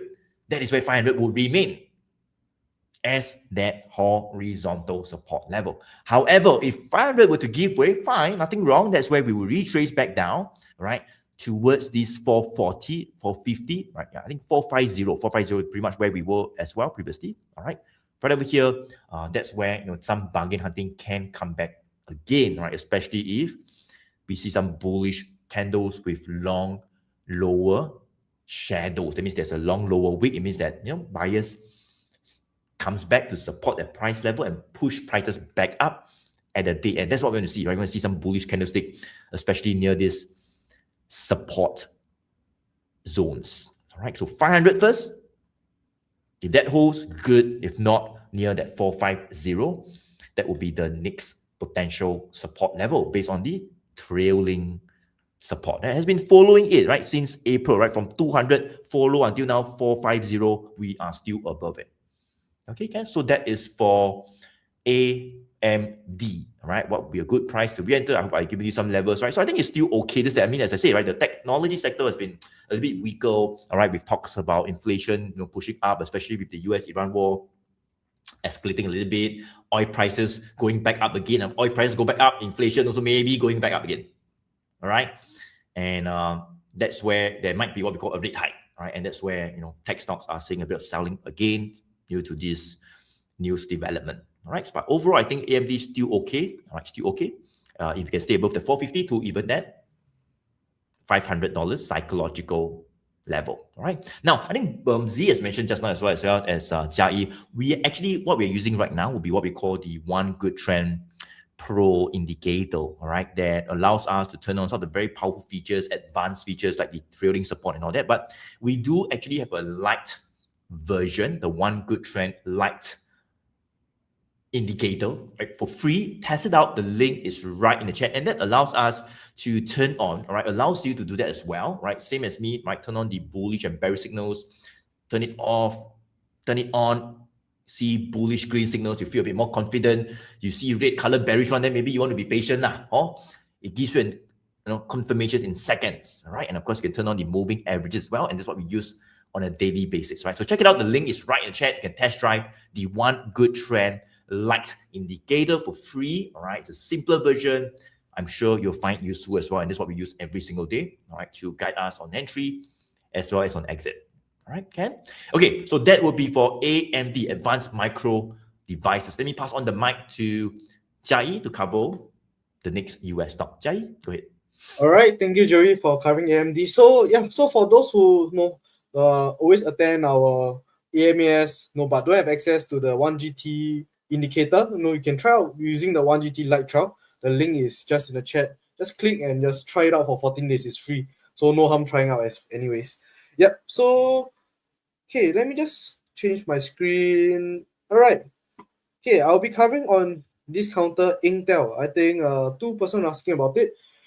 B tracks. Hopefully are still here. Bought Intel at 120. Recently it dropped sharply to 90 plus. Is it a risky hold, or should I cut loss now and re-enter at a better price? Good that you're thinking of whether to cut loss and re-enter at a better price and not averaging down. I think someone else was asking also. Jenny Chua bought Intel at 105. Should sell? Okay, so maybe let us just look at Intel for now. Okay, so I think Intel since last year August, after the news that they actually have some deals with the Trump administrative, that actually went up quite a lot, and recently we can see that since last year actually it was around August was around at $20, $30. It was previously showing some sideways movement, but afterwards it started to show a lot of strength, broke above that $50 psychological level. I think just this year or April, went up. I think after their earnings, it even gapped up above that $80 and started to show more strength. But of course, if you look at it now, we are looking at it now, what should we do? Or those that have position, where is the level that we want to monitor? So I would say previously we can see that $100 was a psychological resistance level. It broke above this in May, went up close to that 130, came back down to test this level in June, went up close to that 130 again, managed to break and went close to that 140. So I would say we might see some resistance near that 140 now, and prices came back down, I think just these few days, to test this $100 psychological level again. So I think for Jenny and B-Tracks, I think you guys already have some positions in this counter, I think around that 120 and 100 level. What are the levels that you might want to closely monitor?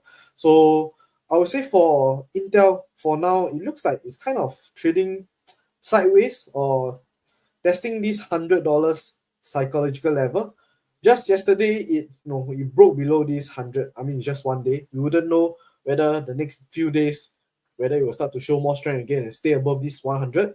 But I would say as for now, it looks like it's kind of trading in between that 100 to 140 level. You can see that prices test this 100 quite a few times. And if we see some consolidation between this 100 and 140 level, maybe you might see some sideways consolidation. The 20 days moving average might start to flatten and trade sideways. But for now, we see that actually there's a 1GT bearish signal, indicating that there could be more selling pressure in this counter, and especially is testing this $100 psychological level. If it's not able to stay above this $100 for the next few days, I'll say this level will turn into a resistance, and the next key support level that we want to monitor is back to that $80 level, which previously it kept above when earnings came out, it kept up and went above this $80 level.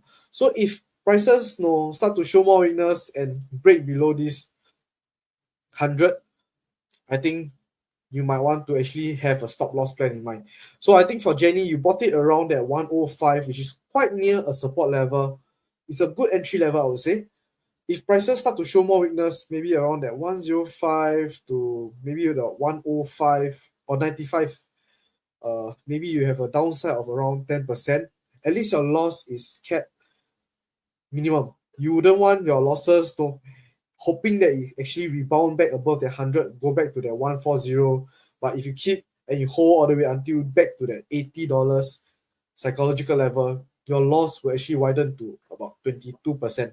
So the entry level was quite a good level, near a support level, but make sure that if you start to show more weakness, where might be a stop loss plan or where might be a stop loss level that you want to have in mind. And I think for B tracks, I think you bought it around that 120 level. I would say for now, if you look at it as of yesterday, you're actually down around 20%.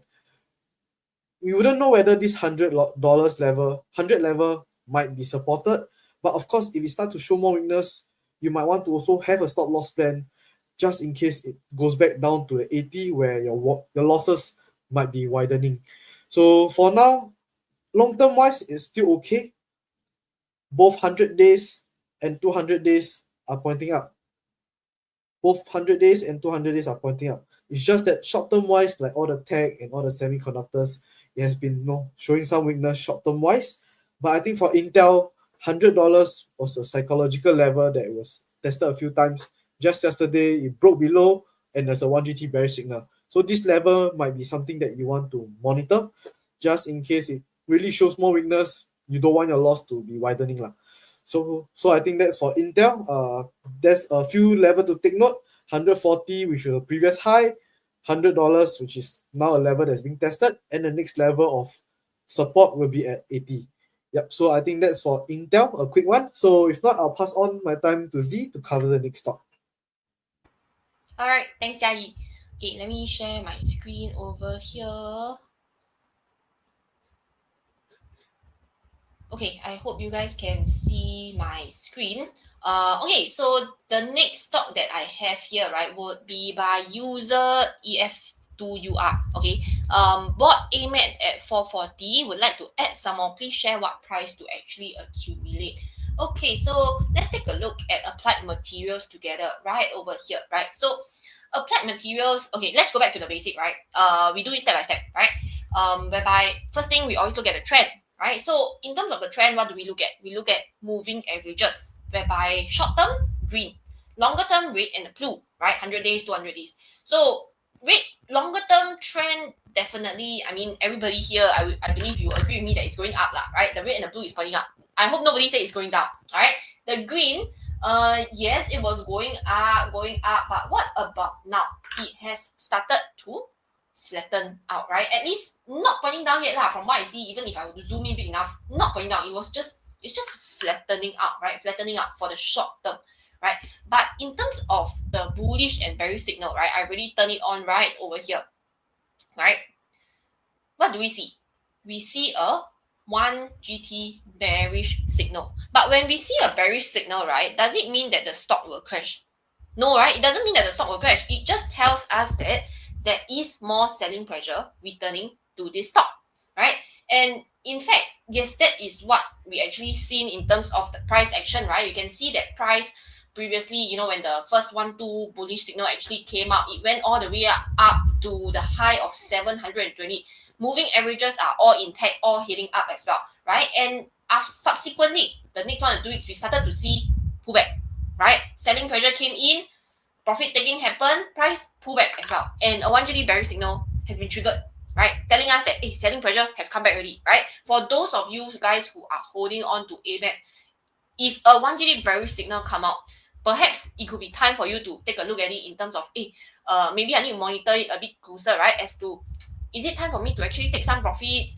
What are some of the levels that I need to take note of, right? So that is what we'll be doing right now, right? Whereby user bought at 440. 440, I would say, right over here, right? 440 to yesterday's closing price about 560. You're sitting on about 27% profits, right? Great, right? But your question is, you would like to add more, right? And what is the price to actually accumulate? And I think that's a very good mindset to have, right? In terms of adding more when the price is actually higher, because you bought at 440, now price at 560. Sometimes, a lot of times, in fact, clients and mentees that we spoke to, when price go up, they refuse to buy more because they find that it is more expensive, right? It's very normal because humans, all of us want to buy cheap things, right? Who want to buy more expensive, right? So it's very normal, right? But I mean, there are times whereby definitely we don't want to buy when the price is going down, because we don't want to buy on weakness. What we want to buy is we want to buy on strength, right? And in this case, I mean, yes, we do see some weakness returning, 1GT bearish signal returning, but 20 days moving average, you can see that it is flattening out, right? It is flattening out. And that is telling us that there could be some sort of short-term stabilization coming back. On top of the fact that the longer-term trend, is it still intact? Yes, it is definitely still intact. Red and blue is actually still pointing up.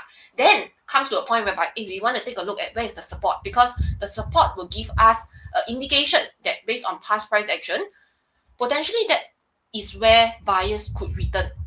So where would the support be, right? Price closed at 560 yesterday night, right? Support, I would say that one of the support that I've drawn very clearly, I think would be around here, right? 525, I would say around this zone right over here, right? This could be one of the support zone, right? It's a valid support zone, right? Why? Previously, price tested it over here as a resistance, right? Look at this candlestick with long upper shadow telling us that selling pressure is there. Profit taking happened, cannot break above it. Subsequently, yeah, it did break and hold above it. Yes, it did, right? And here, I think about 1 to 2 weeks back, 7, 8 of July, right over here, right? The price get down, it did, right? But did it break below this 520, this support level? It didn't, right? It managed to still hold above it. Buyers came in to support it. Long, lower shadow. I mean, it is not that long lying down the lower shadow, but it's definitely longer than the upper shadow, right? For this candlestick, all of us can see, right over here. And that tells us that buyers are there. Buyers are there to push the price up, scoop the price up, right? And this is where we are at. So in terms of accumulating on dips, right? In terms of accumulating on dips, I think first few things that some of the things that we want to watch out for, whether is to price is able to hold above this 520. That's number one, right? And for the 20 days moving average, right, to flatten out, which is already flattening out, right? So I think for user, right, if you are thinking of accumulating on the dips, especially for when price pull back, right, I think this would be one of the potential zones that you could be looking at, right? You could be looking at to set some price alerts, like to position yourself for entry, to add on more exposure, right? To add on more exposure. But of course, if prices were to rebound back up, then where is the resistance, right? Where could the resistance be whereby you could be thinking of taking some profits? I mean, for sure, definitely around the 720, that would be one of the zones, right? That you could be thinking of taking profits, maybe even up to 680 right over here, right? 680 to 720, I think this is where you could be setting some price alerts as well. If prices were to rebound back up, hit to this level, nothing wrong to also take some profits. So not just thinking about adding more, but also at the same time thinking about taking some profits and add more, taking some profits. And for that strategy would work, right? Especially for strong uptrending stocks, right? So you are taking profits and you add more when price pull back. I think that is where you still have exposure in that particular stock. All right. So for AMAT, I think it still looks pretty okay right now, as long as it continues to hold above this 520, especially so that the longer term is actually still intact. All right. So user, I hope that helped to give you some levels to set some price alert and some levels to actually take note of. All right. With that, back over to you, Joey, to cover the next US stock. All right, thank you so much. Z, let's move on to the next one. Okay, and that is asked by Alison Tay, right? ASML got in at 1,824. Let me just share my screen very quickly to see where we are, right, for ASML. So it got in at 1,824. Yesterday, it closed at 1,780. 1.84. Okay, a bit lower lah, a bit lower, right? Should I buy more to average down, right? So you've got in, it went down a bit, maybe sitting on a bit of losses. I'm not too sure how many shares you bought, but maybe sitting on a bit of losses, hopefully, right? And thinking whether you can buy more because it's cheaper, all right? Okay, let's go take a look at ASML right now. So I would say for ASML, well, at a very good first glance, I mean, let's just maybe turn off the signals first very quickly. It looks like a very nice uptrending stock. I would say the longer term trend is clearly up. Right, so nothing to worry about. I mean, I would say it's a very nice longer term uptrending stock. We look at the red line, 100 days moving average, very nice, pointing up since last year.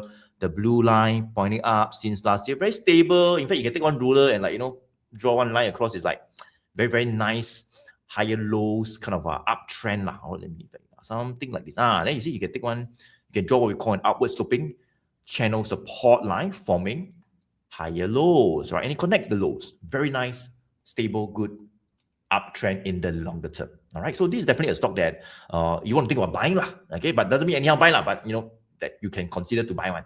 Okay. Now, let's take a look at the short-term trend, whereby we look at what we call the green 20 days moving average, right? So the green 20 days moving average line, as I say, it gives us an idea of the short-term trend, right? It's not always up. You can see sometimes can be down. So you can see here can be down one, all right? Here can be flat one, right? But every time you see, once it turns up, look at this, right? Prices started to move up. So we want to wait for at least the price, I would say the short-term trend to not point down. Right, flat is fine. Flat just means that we are in a consolidation phase, right? But we cannot be like a very firm downtrend in the short term, because if that happens, even though the long-term trend is up, but the short-term trend is down, we could be going lower for 1 week, 2 weeks, 3 weeks, 1 month, 2 months, right? So why not let the selling in the short term be sell until cannot sell until over already, right? Then you get in lah. Make sense, all right? So we want to wait for at least the short-term trend to be not down, right? Sideways, a bit up, fine, but cannot be down, like very firm down lah, all right? So in terms of the short-term trend right now, I would say for ASML, the green 20 days moving average line, maybe a bit sideways, I would say a bit sideways for now, like it was like up, now maybe a bit of sideways as we consolidate above this support and resistance level. So let's go ahead and turn on the signals very quickly now that we have covered the longer term trend and short term trend. So 2 seconds, turn it on, pump. There we go, right? So for ASML, you can see that we have a couple of bullish signals popping out. I mean, since last year, look at this for yourself, right? Pump, all the way out. Every time you get a bearish signal, it went down a little bit, 1, 2 days, 1 week, and then a new bullish signal appear, it go even higher, all right? Same thing, got a bearish signal in March when the US-Iran war started, went down for like about a month. 2 new 1 GT bullish signals popped up when it was like 1,004. There we go. All the way up now is 1,784. So not too bad, right? These 2 bullish signals are still in play, all right? Now, what could be a good entry? So I hope I've analyzed this stock as to like, this stock is a good potential entry. It's a good buy, all right? But should I buy more to average down? So what could be a good level, right? To think about getting in on dips, to think about accumulating on dips. Well, I would say that right now, it seems like we are seeing some good support over the past 1 month near this level, right? The 1,700, look at this, right? 1,700, we were right there like last week, then rebounded. In fact, a few days back, we touched and then rebounded again, right? So it's like 1,007 all the way to, oh, no wonder, 2,000. So yeah, quite clearly, 2,000 is a psychological resistance level. So I think the range is quite simple, 1,007 to 2,000, which is like $300. All right. So a good potential entry would be preferably if you can get in near that horizontal support zone, the buy zone, whereby multiple times you've seen a bit of a rebound from that, right? Near 1,700. It could be 1,720, 1,730, 1,740, some 17 something near the 1,700. That's where we've seen a couple of rebounds, and it could be a potential, right, reversal from that zone. Now, let's turn on, right? So I talk about the horizontal support level, and this horizontal support level is pretty much where we draw a horizontal line that connect the lows, and where prices have rebounded over the past few weeks, right? But what about the trailing support, whereby I've turned on as well previously, right? To just get another idea. Where is it? Right? Is it lower? If it's lower, how low? right? Are we giving space for the stock to go even higher, right? If we space, how much space are we giving, right? So let's turn it on to see whether are we above the trailing support, right? Let's turn it on. And there we go. So you can see that for ASML, trailing support popped up somewhere in April. It was like 1,320 then. Up, follow, 1,320. Now follow until 1,650, right? So I would say we still look good, right? I mean, there's a bit of space, right? So why is the trailing support lower? Well, because we give it the space, right? So it's slightly lower than the horizontal support. So as long as we stay above the trailing support that accounts for the volatility of the stock, it still looks okay. So I think, but I'm not too sure whether it will go down to 1,650, because as I say now, 1,700, right over here, people are already coming out already. So that is a potential good entry again to get in on dips to ride that reversal all the way to that same 2,000 psychological resistance level. All right, so I hope that helps, Alison. All right, in terms of the support level, all right, in terms of the trend as well, in terms of the bullish signals. Let me pass on the mic to Jia to cover the next US stock. Jia, go ahead. All right, thank you, Joey. So the next stock that I'll be covering on will be on this counter. Let me just share my screen. I think Marvel. I think quite a few of you guys are asking about Marvel. Let me just try to find it. Index, no. Not sure if I've gone through Marvel. Got in at around 261. Can advise? Someone else was asking about Marvel as well. I think Vivian. MU average now about 1097. Marvel bought about 313. Wow. The market is down. Should I sell to stop further loss? Then I think basically that's it. I think two of you guys are asking about Marvel, and those who are interested in Marvel can also listen on this. I think Marvel actually went up quite a bit since start of the year. I think March had some interest, and I think recently, just a few months back, I think the Nvidia CEO Jensen Huang also mentioned about Marvel as well. I think afterwards he got quite a lot of interest and he went up quite a bit. So previously, from that $100 or even at $75, it went up to close to that resistance of around that 325.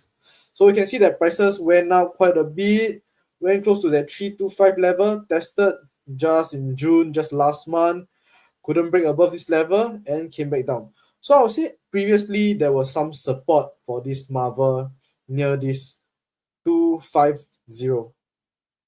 So you can see that previously prices gapped up above this 220, went close to that 250, and prices was trading around at 250 to that 325 level. So it was trading since start of June until just recently, I think in July, just 1 month, it actually was trading around this range. Tested this 250, and I think in first week of July, it actually broke below this 250, couldn't stay above. 1 GT bearish signal appeared, indicating that actually there's more selling pressure in this counter, which indeed afterwards we see that 20 days moving average started to point downwards. Prices broke below this 250, came back to test this 250 again, but couldn't break above or stay above. And now you see that there's more weakness in Marvel. So I would say for now, we see that 250 is also a resistance. So I think previously, if you look at it, maybe around that 200 psychological level had some support. Prices came close to that $200, break above in May, went above this 200 and went up. But I think for yesterday, prices actually broke below this $200 psychological level. So we can see that for now, first thing is 20 days moving average already pointing down, 1 GT bearish signal already appear, and it broke below this psychological level, 200 level. So this is a level that actually you want to closely monitor. Just one day, it actually show a weakness. If prices is able to hold above in the next few days, I would say it's still okay. Maybe just some short-term weakness. But if it's not able to hold above this 200 psychological level, maybe the next support might be back to that 150 level, which was also previously kind of being tested back in April. But I would say for now, just yesterday, it actually broke below this $200 psychological level. So I think for Vivian, you bought it around at 313, which actually was quite near the resistance. I think when you entered for this Marvel, you might want to think about it. Where was your target level and where was your stop loss level that you have in mind? So actually, when it broke below this 250 level and there was a 1 GT bearish signal that appeared, maybe that was a period where you could have cut loss to stop further losses. But prices already came down to that 188 as of yesterday. Maybe 200 might be a level that you want to monitor, see whether it's able to hold above it. If it's not able to hold above it, this will be a resistance, and the next support might be close to that 150. So yeah, so make sure to have a stop loss plan in mind for, I think, Marvel, since you bought it at 313.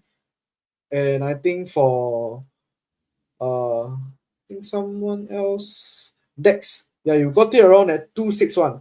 Okay, I would say that for 261, you bought it near quite a support level, quite a good support level, 250. But it's just that when you start to show some weakness, maybe for you also, where could be your stop loss plan, or where could be a stop loss level that you have in mind when you enter for this Marvel at 261. So when it broke below that 250, maybe you could have stop loss when it came close to that 230 or even at 225. So I think for now, prices is around at 200 level. Maybe that's a level that you guys want to monitor. That's a level that you guys want to monitor. If it start to show more weakness, 150 might be a level that might be the next support that you guys want to take note of. So I think for Marvel, some short-term weakness, 1 GT bearish signal. Do make sure to closely monitor, since you guys got it at slightly higher price. Yep. So I think that's for Marvel. Hopefully that clears your doubt and answer your questions. If not, I'll pass on my time to Z to cover the next stop. All right, thanks, Jai. Okay, let me switch the screen, and the next stock that I have would be by Damien. Hi, Damien. Nice to see you here as well. Able to share the outlook for POWL and Western Digital. Thanks in advance. Okay, so maybe I will share about POWL, right? Since it's the first stock that you mentioned, right? So, and also I think I roughly recall maybe you have some shares that you are holding, but I cannot remember what is the average price really, right? Okay, so for maybe if you are still here, you can remind me in the chat. Okay, so for POWL, right? For POWL, I think first thing first, when we look at the chart, right? Uptrend, is it still in a longer term uptrend? Definitely, right?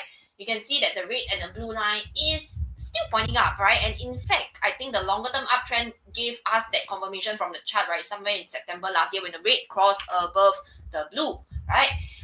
Short term wise, are we seeing some weakness? Definitely also. Why? Because 20 days moving average is pointing down. We also have a 1 GT bearish signal right over here, right over here. So price as of yesterday closed at about 235.79, right? 235.79. So in terms of support and resistance, I mean, these two levels are 320, very clear. I believe a lot of you guys, right, on your chart, you probably draw the same thing as me. 320 definitely will be one of the resistance, right? The other resistance, perhaps some of you guys would draw also quite clear around here, 260, right? Because why 260? I mean, price now is 235, 260 will essentially price is higher, right? 260 will be a resistance. But previously actually in April, June, July, this 260 was actually a support, right? It was actually a support. After it break out above this level, price went all the way up to 320. Selling pressure came in, push price back down, 260. Buyers came in, went up again, came down, tested. Buyers came in again, went up again, test this 320. Sellers came in. So it was actually kind of like within a sideways, I would say a sideways movement, right? From April all the way to June, before it actually broke down in July, right? Before it actually broke down in July, and we got 1 GT bearish signal, right? So 216 now, it has turned from a resistor, from a support to become a resistance, right? When support become resistance, not so good, because that would mean that the buyers are not there to support the prices, and it means that there is more selling pressure coming back in, right? And price last night closed at 235, right? And you can see over here, my support level previously where did I draw it? I draw it at about 200. Why 200? Here, pretty clear, right? Here, tested resistance. Here, tested resistance. Here, tested resistance. Bam, it went up, right? Break above it, hold above it. $200 was also a psychological level. So, I mean, $200, nothing wrong with it being a support level, right? A support zone, as you can see. And also, I've already drawn my green box over here, which is usually what we indicate it as a support zone, right? But over the past week, right, if I were to zoom in big enough, over the past week, right, actually, in fact, perhaps what I would say is maybe we might see a new higher temporary support being found, perhaps at around 220, and this could potentially be raised here, right? The thing about support and resistance zone is that it is not static one. It won't always be at the same spot, because the thing is that price will move. And as when price move, you got to adjust your levels accordingly. So it doesn't mean that, hey, 1 month ago I see the support at this level, it will always be fixed at this level. No, right? Because you also got to see where are buyers coming back in, where are sellers coming back in. And in this situation, right, over the past 1 to 2 weeks, you can see that buyers are coming in slightly higher than 200, right? It didn't even let the price go to 200. Around 220 something, buyers came in already to support it. Never even go to 200. So I would say that in terms of the support zone, right, it seems to be that the support level, buyers could have found higher support level over the past 1 to 2 weeks. From 200 could be raised to 220, right? But in terms of the resistance, is it still the same? I would say that it is still the same, right? It is still the same for now, right? If over the next couple of weeks, you can see that price hit up to 260 and we start to see selling pressure come back in, I think that would still remain as, I would say, the immediate resistance level. And especially so if you look at this right over here, see this candlestick, very bearish. This candlestick is a very bearish candlestick. Why? Long upper shadow. The body is so small, the upper shadow is so long. During the trading session, selling pressure came in, pushed the price all the way down. And this also happens in a resistance zone, right? In a resistance zone. So if prices for Damien, right, I don't know what is the price that you are holding on to this stock, but if let's say prices, I mean, if you're in the green, I'm not sure, right? If you're in the green, maybe you bought last time quite some time back, right? Maybe I don't know, maybe the first 1 GD bullish signal or the second 1 GD bullish signal, you perhaps might still be in the green, right? And if prices were to hit to 260, I would say nothing wrong to take some profits, right? Nothing wrong to take some profits. Okay, especially so when we know that the short-term trend is a bit weak, right? 20 days moving average is pointing down, and also we have a 1 GT bearish signal that is playing out. But of course, if price is able to break and hold above these 260, then the upside target that we can draw will be back up towards the previous high, around 320, where previously you can see multiple times this level profit taking actually happened, right? So I would think that for POWL, these would definitely be some of the levels that you want to take note of, right? And for those of you who are thinking of getting into POWL, or maybe you don't have any position yet, right? And you want to think of getting in, right? I think one of the key things that perhaps you want to monitor for sure would be for 20 days moving average, right, to flatten out. Because now, is it still pointing down? Yes, it's still pointing out. And flattening out to see whether over the next 1 or 2 weeks, right, can price actually really hold above this 220, which is the new higher support that we have found right over here, right? And if so, then have a plan in place, right? Even if you enter near a support zone, what is your stop loss and what is your target? All right. So I hope that helps for Damien and also for those of you who are thinking of looking at POWL. All right. So with that, back over to you, Joey, to cover the next US stock. All right, thank you so much, Dee. So I think we've gone on to cover like a total of like 12 stocks. Let's just go one final round, guys, before we move into the next segment, whereby we'll share with you guys a total of 3 US stocks and put in your watch list. Okay, Ken, so what will be the next stock? So I think good one on to cover POWL on Damien, right? So Damien, I saw your WhatsApp. I will drop you a WhatsApp later. Anyway, let's go on to cover the next stock, right? Okay, next one will be this company called STX. I think that's asked by SL533I. Okay, this is Seagate. STX is the code. Hi Joey, do not hold any stock in ADI and STX. So I think a lot of you are asking about STX as well. Brian Tan, you're here as well. Micron, Seagate, Western Digital, right? So a couple of like Seagate. So I'll just cover Seagate, right? Would like to buy these 2 stocks. What are the pricing levels good to enter? Okay, very good. So you are looking to buy Seagate. Okay, what could be a good entry? Or maybe you don't buy first, right? Maybe you want to be patient first. All right. Then you see certain things, then you think about buying, right? So let's go to cover Seagate. So you can see for Seagate, guys, I already turned on the 1GT Pro indicator in terms of the bullish and bearish signals, right? Turn it off, pump, disappear. Turn it on, and it appears, it guides us when to get in, maybe even when to get out. So for Seagate, I would say longer term trend is up. Look at the red and blue line. No issue, right? Longer term trend has been up since last year, very strong. We have bullish signals popping up since last year as well, right? Pump, right? There we go, all the way up. Bearish signal came out, went sideways for about a month. In April, early April to be exact, 6th of April, we got two bullish signals popping out. The short-term trend, the green line, also started to turn up. There we go, right? All the way up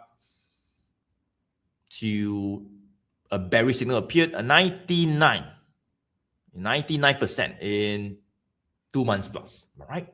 A bearish signal pop up. So when we see a bearish signal, as I say, doesn't mean you see bearish signal means it will crash all the way down, but when you see a bearish signal after like 2 months, going up by 99%, I mean, it means something like, it means that, there's some heavy selling coming back, all right? You might want to take some profit, 99% not enough, man. I think take some profit first, get out first, right? And after that, wait for the time to come back in again, right? If you have got out, right? So that's what we saw. We saw a 1GT bearish signal, right? And maybe let me share with you guys as to why the bearish signal actually appeared. You can see that we talk about this trailing support, right? Whereby we can turn it on, the very powerful feature of the 1GT Pro indicator, right? In April, it popped out when we got the bullish signals. Trailing support then was about 400, right? Up, flat, up, follow. In fact, we neared it, push away. We neared it, push away, right? Follow from 400 until 865, right? And one Friday, we went below the trailing support. Can you guys see? That's why the 1GT bearish signal got triggered, right? Because we gave it the space to be above, right? As I said, you can be near it, like over here. Near it, all right? In fact, if you are near it and then we see some bullish candles there, even better, that's where you can think about getting in, rebound, right? So you can be near it, but you don't go below it. Because once you go below it, we give you the space. You go below it means you not so good already. It's a bit of selling coming back. That's where you might want to take some profit, get out, reduce the exposure, take some profit if you can. Does it make sense, Mom? All right. Okay, now let's go back to SL5231, your question, right? So you did not write the upside. Okay, maybe you did, right? I don't know, right? But previously, maybe you got out and then now you're not holding on to any stock. But now you're looking to get in, right? So you can see right now that we got a 1GT bearish signal. It appeared last week, all right, on the 2nd of July, okay? And the green 20 days moving average line, that was like up since April. You can see now a bit sloping down already, a bit sloping down, right? So the short-term trend has turned, unfortunately, from up to sideways to down, all right? And we got a bearish signal, right? We got a bearish signal, okay? So two confirmations saying that it's a bit not so strong really, right? Now, over the past few days as well, you can see that, not over the past few days, in fact, over the past like maybe 1 over month, we were actually holding quite well above that 800 level. Look at this, right? 800, rebound, 800 plus, rebound, all right? In fact, on like Wednesday, we near 800, rebound again, right? But last night, I don't know what happened, but we went below 800. Can you guys see? All right, we went below the 800 psychological support level. So that's like what we call a psychological support rebounded. I mean, we got bearish signal, all right? If we could hold above 800, the green line, maybe just flatten out here, fine, good, right? 800 maybe could be a good entry, right? But the fact is that 800 broke down, right? We are below 800. Now it's 745.49, right? So a bit not so good, even more not so good, because we went below 800 plus the green line also already turned down a bit more. All right. So what could be the next support level? All right. Next support level could be around the 700. It seems like, look at this right over here. In May, broke this, went down, retested it as a new support, push up. So 700 could be a new support level, right? So it's not very clear because that was like about, only about tested 2 times, right? Resistance, then support, tested, rebounded up. So it's not a very, very, very strong support level. All right. But I would say that near 700, maybe even 600, those could be what we call support zones. Okay. Now back to your question, what are the pricing levels good to enter? Okay. So support levels is like 600 to 700. Okay. But doesn't mean you go to 600, 700 means you just anyhow enter, right? Because when we draw this support level, it's based on the past prices. It's where prices have rebounded from previously. And yeah, there could be a pretty good high probability chance of it rebounding from there again, right? Like looking at the past, right?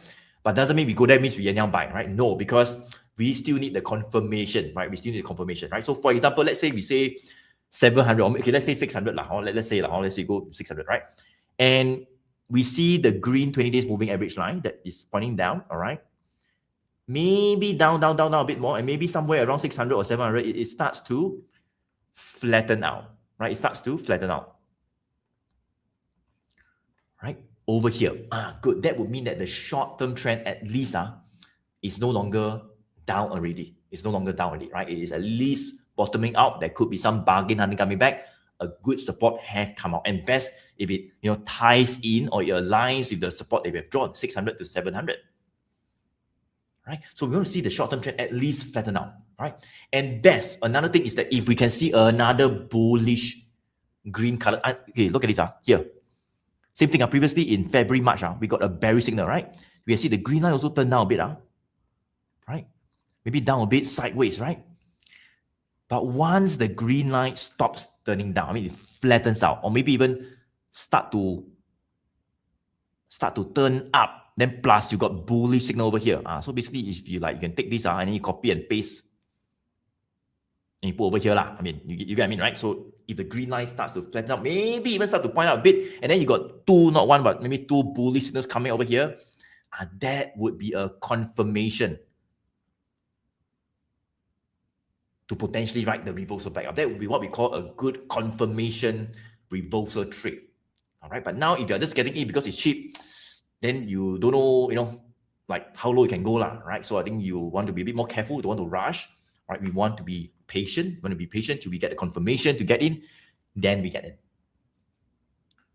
Does it make sense, all right? So that will be for Seagate. That will be for Seagate. Take note of the levels, right? But doesn't mean we go there means you anyhow buy, right? We hit there, we see a few more other things, then that could be what we call a high conviction trade setup.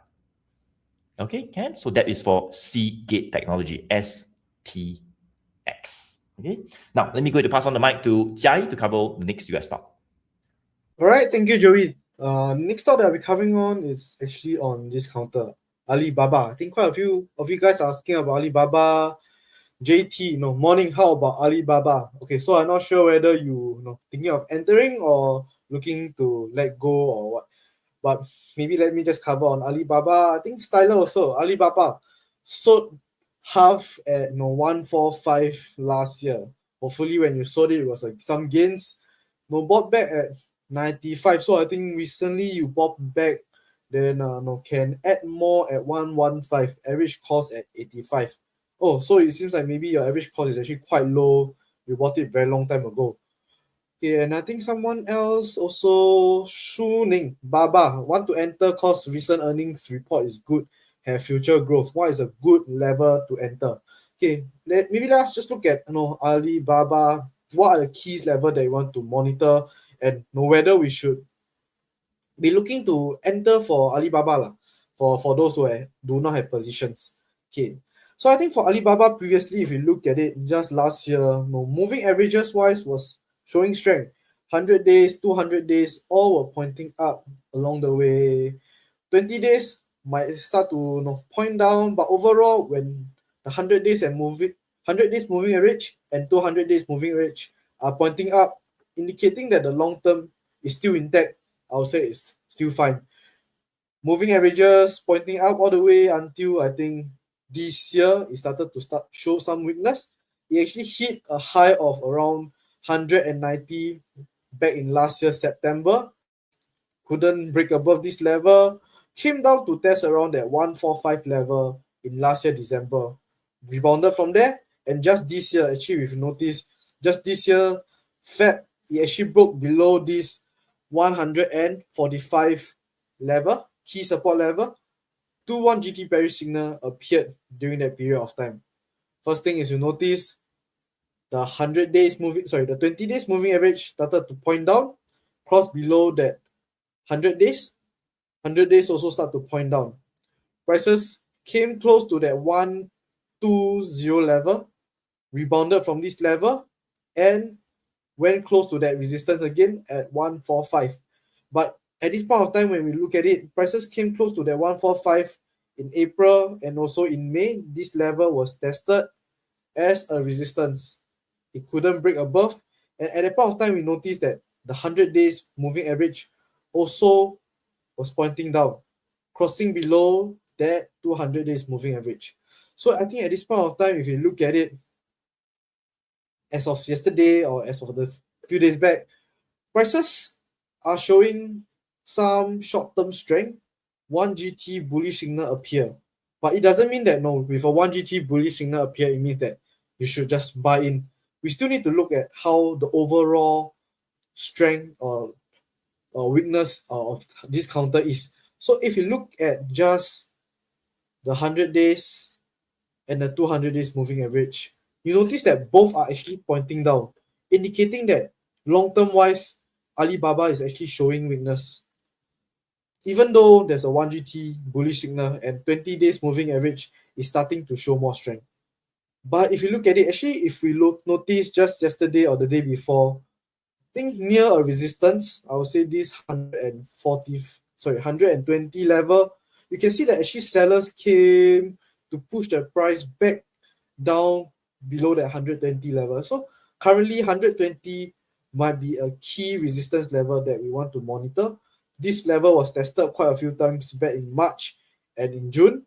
Couldn't stay above in June, and now it's testing this level again.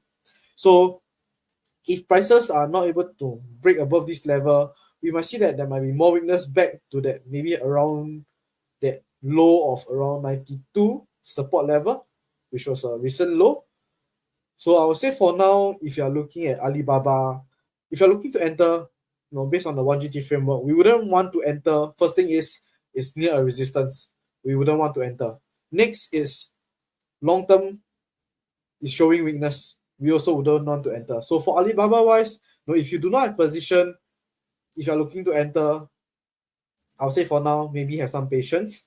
See whether this 120 level could be broken, and if you start to show more strength, and if it breaks above that 145, I think by then maybe there's more confirmation that there's more upside for this Alibaba. But if you are looking to enter for now, I think best is to actually wait and monitor closely first, put into a watch list if you are interested. But for those who actually have holdings already, I think like Styler, you actually have holding, you bought it quite at a low price. I think your average cost price is also quite low, but you might want to closely monitor near this 120 level. If you want, you can take some profit, nothing wrong with that. Or if it start to show more strength and break above this 120, there could be more sign of upside. But for your cost price is around 85, you might want to also make sure that you secure your profit along the way as well.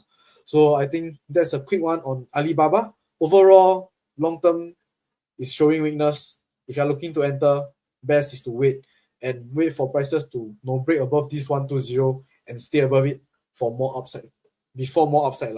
Yep. So I think that's for Alibaba. Yep. So if not, I'll pass on to Z to cover the next stock. All right, thanks, Jia. Okay, so the last stock that I'll be covering before we move on to the bonus section, right? I think I'll just do Micron because since I see so many people, so many of you asking about Micron, and Micron is also one of the very hot topic or hot stock, right? That a lot of people are looking at, right? Okay, let me just cover Micron, right? Let me just pull out some of the comments first, right? To see what are you guys asking about Micron.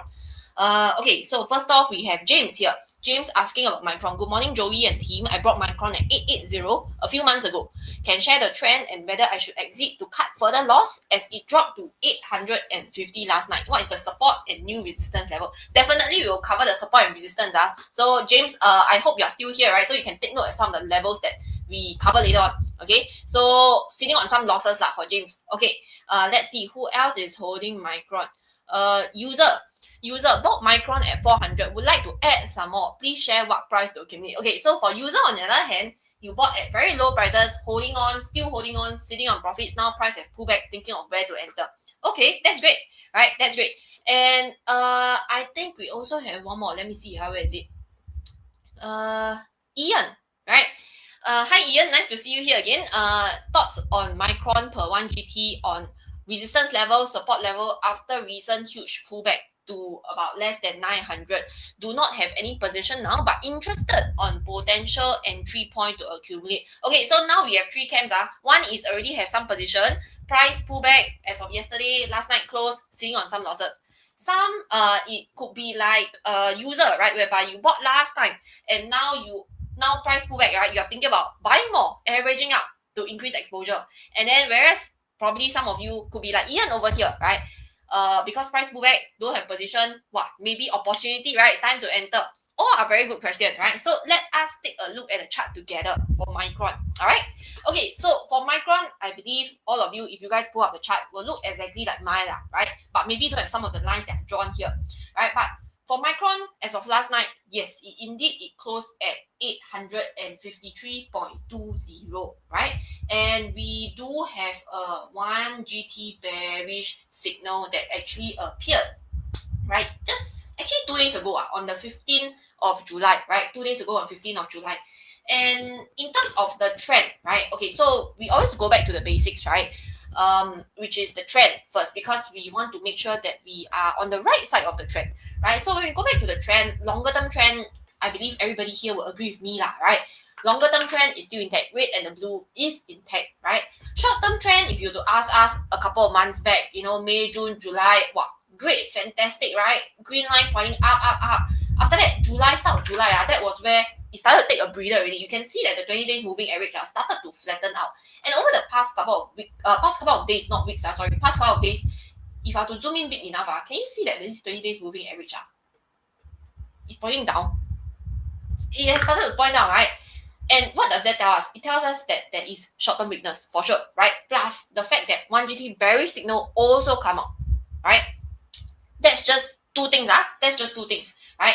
And of course, we also got to take a look at where's the support and the resistance mark, because if you got that two confirmation already, and you know that if price break a support level, then not so good also, right? Not so good, because if price break support, it just means that more selling pressure has returned, right? Buyers are not willing to buy and support at the level anymore, right? So you can see over here, I have actually drawn this level, right? $900. Can you see that this $900, right? I would say that there was some sort of support that returned here at $900 where buyers came in to scoop up the prices, right? But yesterday, the day before, 1GT bearish signal already appeared, and yesterday price actually closed below this $900, right over here at 853, not 835, 853, right? 853, right over here, right? And that tells us that buyers not willing to come in to step in at 900 already. It has broken below the $900. 20 days moving average pointing down, short-term weakness, 1GT bearish signal come out. So in terms of short-term wise, I would say that right now Micron, not ideal for the short term, right? For the short term, right? Because we are in fact really seeing some weakness. So then comes about the question of, okay, so where is the support? Like if I want to buy in, I want to add position, where potentially could I be looking at, right? So then that would be where we'll be looking towards in terms of support zone, right? So support over here, you can see I've drawn one support at around this $800 psychological level, $800. Why? Because previously, here you can see, right, I think somewhere at the start of May, right, you can see that this level here, a couple of days, at least 4 days, right, it was tested, right, as a resistance, then it came back down, here, tested as a support, right? So the other support, the lower support that I've drawn, right, will be somewhere around 650, right? And then once again, it hit back up, break above this $800. So I would say that these two levels, you can see $800 and also 650. I already set my alerts over here, right? I've set my own alerts over here, whereby if prices were to reach that level, those are prices whereby I would like to monitor, but it doesn't mean that the price go to that level immediately buy. Why? Because you still got to look for signals, you still got to look for confirmations, and those are the things where we call confluence, right, of confirmation, right, whereby we want to see as many confirmations as possible before even thinking about taking an entry lah. So it doesn't mean that price go to that level immediately I go and buy. No, right? Because if price were to hit immediately to let's say tonight, if price open drop until here, you dare to buy or not? I also don't dare to buy because the price suddenly dropped so fast to this support level. Also a bit scared, right? And that is not the reason to be buying lah. If you are thinking that the price is cheap, you just want to buy because the price is cheap. No lah. We want to make sure that we have more confirmations before thinking about buying.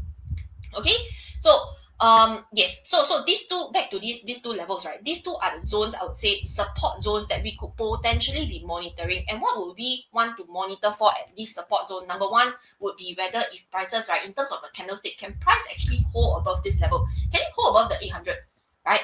And of course, for the 20 days moving average to flatten out lah, right? I think that's the second thing that we also want to watch out for, right? If price is unable to hold above 800, then definitely the other support zone that just now we have mentioned would be close to this 650. And again, right over here, this is where you also want to watch out for whether has the 20 days moving average stopped pointing down already, or is it still pointing down? When it reached this 650, is it still pointing down? If it's still pointing down, then most likely you won't want to think about entering that. Even though it might be at a support zone, you won't want to think about entering. Why? Because if 20 days moving average is pointing down, and by then prices still continue to hit down, this 20 days, 100 days, the red line, most likely maybe might even start to show signs of it flattening out or pointing down. And very likely that also would be another 1 GT bearish signal. So not just one GT bearish signal, but potentially 2. Then will you want to buy then? No lah, right? So again, it's always going back to the point whereby you want to look out for confirmations, right? I mean, of course, today, I think so far we have covered 15 stocks, right? I mean, from the first stock to these 15 stocks, we always talk about trends, support level, moving averages, but we don't have time to actually cover in depth about what actually this 1 GT framework is about, right? So I believe Joey actually have a webinar soon, not soon, 4th of August, correct. 4th of August would be the very first 1 GT webinar that I think Joey will be actually having. I think now don't have any upcoming webinar next week, but take note, right? 4th of August, that will be Joey having the 1 GT webinar whereby you can attend. It's free, right? It's free, and that is where you will be able to have a better appreciation and understanding of this entire framework, right? What are we actually talking about? Why are we looking at these levels, and why are we looking at some of these signals? What confirmation do we even look out for, right? So if you find that it's helpful, feel free to attend the webinar on 4th of August, and I think the link is already in the chat, right? Feel free to register. Okay, so back to my graph, right? Okay, so just now I mentioned about the support level, right? Both of these support levels. So like what I said again, it doesn't mean that if price hit to the level immediately buy, because we want to look out for confirmation. Okay, confirmation. Okay, sorry. So just now, let me see. Just now one was a comment by who is it? James. Yeah, James, right? So James, you were saying that you already bought Micron at 880. Right, a few months ago. So I'm not too sure. Maybe somewhere here, June, May, August. Sorry, not August. May, June. Yeah, May and June. Right, but I don't know whether you got take profits or not. I hope that you actually take some profits along the way when it got out so that now price go back to below your entry price. Not as painful, right? Because you already took some profits, right? So the support level, as mentioned earlier on, right? I think 900 will be the immediate psychological level, followed by 800 and the 650. Those are the levels whereby you can set some alerts, right? But if it does break, because now you're sitting on some losses, right? If it does break below the $800 psychological level, perhaps you might also want to think of your stop loss plan as well, because I also don't know whether what's your risk appetite and whether you have done your position sizing. I also don't know how big your position is, right? But if it does break below this $800 psychological level, then perhaps you might want to have a stop loss plan in place, reduce some exposure, reduce some losses. Don't let your losses get bigger and bigger. All right. So I think that is one of the very crucial levels that perhaps James, you might want to consider and watch out for and set some price alert, right? And whereas for user, right, I think user mentioned you bought AMAT at 440. You want to add more. What price to accumulate? Okay. So just now, like what I mentioned, right? Those are the zones, support zones you want to look at, but it doesn't mean that immediately it goes to that level you want to think about buying. But what you can do now is to set price alert first, right? To set price alert to actually monitor, because you are definitely still in the profits, right? You are definitely still in the green. But we also want to make sure to actually protect your profits, right? To protect your profits, because you don't want to let your profits be eroded, especially if support levels are consistently being broken. Okay, and last but not least, we have Ian, right? Where is Ian's comment? Let me see. Ian's comment right over here. Right, thoughts on recent thoughts on MU, right? Do not have position now. Interested in potential entry zones. Again, same thing. You'll be back to these two zones whereby you can consider to set some price alert. Okay, and I think I also want to affirm this comment, right, by Benjamin, saying that most of the semis optic tickers appears to have topped and retracing after a huge advancement over the past 6 to 9 months. I don't think one should be entering till the signals and trends have changed, which is exactly what I've been talking about over the past, I think, 10 minutes, right, about signals, confirmation, trends, right? So we want to make sure that you have confluence of factors, right, to make sure that, hey, maybe I take as many checkbox as possible. Then I think about potentially entering. And also this stock, just to share, I mean, of course, I think a lot of you guys here already know is a very volatile stock. So make sure to do your risk management, right? Position sizing as well. Don't just buy and then don't care about the position sizing. Buy big. I mean, if the share would drop, the losses could also be very big. Okay, so that is something for you guys to think about, and I hope that helps. Now I'll pass the time back over to Joey so that he can go through the bonus stock for today. All right, thank you so much, Z. I think very well analysis, or even bringing out Benjamin's comment as well. I want to talk about that, but good that you mentioned that. Very good, right? So I think, yes, indeed, right, we are seeing weakness in some of the semiconductor stocks, some of the chip stocks as well, right? Funds pulling away from the tech sector into other sectors, maybe the healthcare, maybe the consumer plays as well, right? So yeah, I hope that helps. I think Z mentioned a very important point because, today we have covered a total of 15 stocks. In fact, let me just go ahead to just say out the names of the 15 stocks. I think we have not just do a quick summary, but let me just say out the names so that in case you miss any parts, or maybe you're asking about it and we covered already, right? We will not cover again, right? So what are the 15 stocks we covered today? Well, we covered the S&P 500 index, the Dow Jones, right at the beginning, and the very first US stock that I covered was United Health, right? Number 2, SanDisk Corporation, Van Eck Oil ETF, Viva Systems, GE Aerospace, Valero Energy, AMD, Intel, Applied Materials, ASML, Marvel Tech, POWL Industry, Seagate, Alibaba, and Z just covered Micron, MU, right? So these are the 15 stocks that were covered, guys. And what Z mentioned as well, today we don't have the time to pretty much break down the whole 7-step checklist, right? So Z mentioned about these things, which I think is very powerful, right? And what she says is that we are always seeking confirmations. We look for the confluence of many factors coming together, right? If we only get one confirmation that's saying that this stock is good, then okay lah. But if we get two, I mean, 2 is better than 1, right? But if we get 3 and 4 confirmations saying that this stock is good, potentially more upside, that's where you have more conviction for the trade, right? So we try not to rush. We want to wait for the stock to show its hand, to play the cards out, to wait for the signals to come out, then we get in. So don't rush to get in just because it's cheap. All right, so don't do that, right? And in order to explain all of that, as I say, we don't have time to cover it today. The link is already in the chat. Attend a free webinar, the One Good Trend Workshop.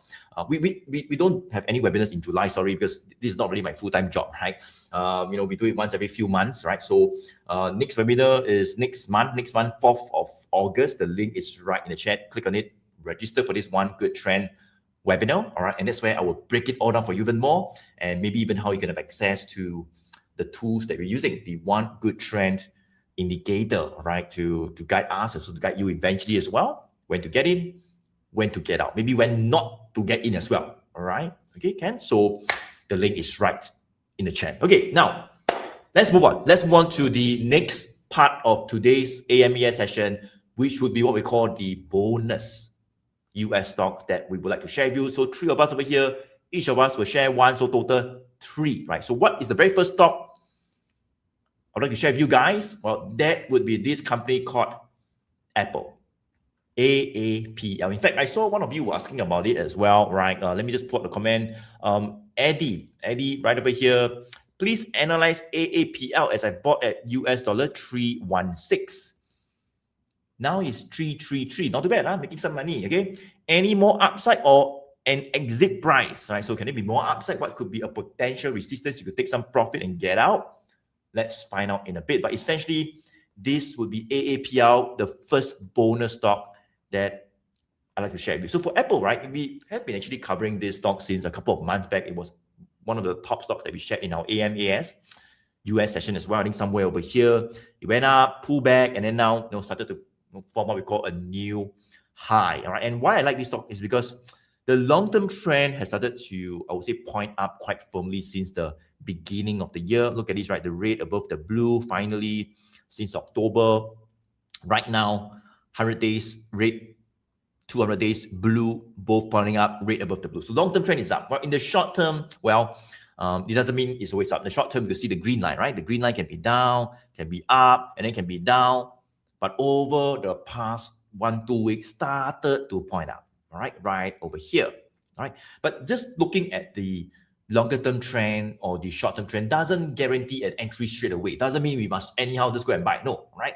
We still want to wait for more confirmations, like what we mentioned, right? As part of the one good trend checklist. Right? So we got 2 points. I mean, better than zero, right? So we got 2, right? But if we can have 2 more points, 2 more confirmations that it's starting to move up, even better. So did we get that? Well, very quickly, let me go to turn on the very first box, right? That's what we've been doing for the past, 2 hours, looking at your stocks, right? So now let's do it on the bonus stock. The first box turning on, pump, off, it disappears. So let's turn it on again. You can see that since like April, well, we got 2 bullish signals, all the way up. We saw a bit of a retracement, a bearish signal came out.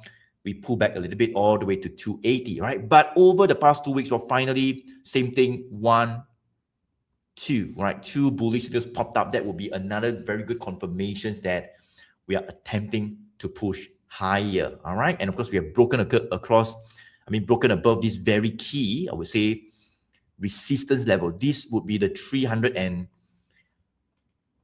So 320 would be a very key resistance. We're right over here in June, and then we got a bearish signal and we sold now, right? So 320, very critical resistance. We need to get above it. And finally, over the past 2 days, right? In fact, on like Monday, right, we went above it and then came back down, right? So not counted. But on Wednesday, right, we got a 1 GT bullish signal. The second one popped up. So first, second, right? And yes, we finally went and closed above the 320 resistance. The next day, which is like last night, Thursday, attempt to push away from this new 320. So 320 would turn from what we call a resistance to a support level. So let me just delete this red color line and put it to green color right over here, right? So why am I covering AAPL, all right?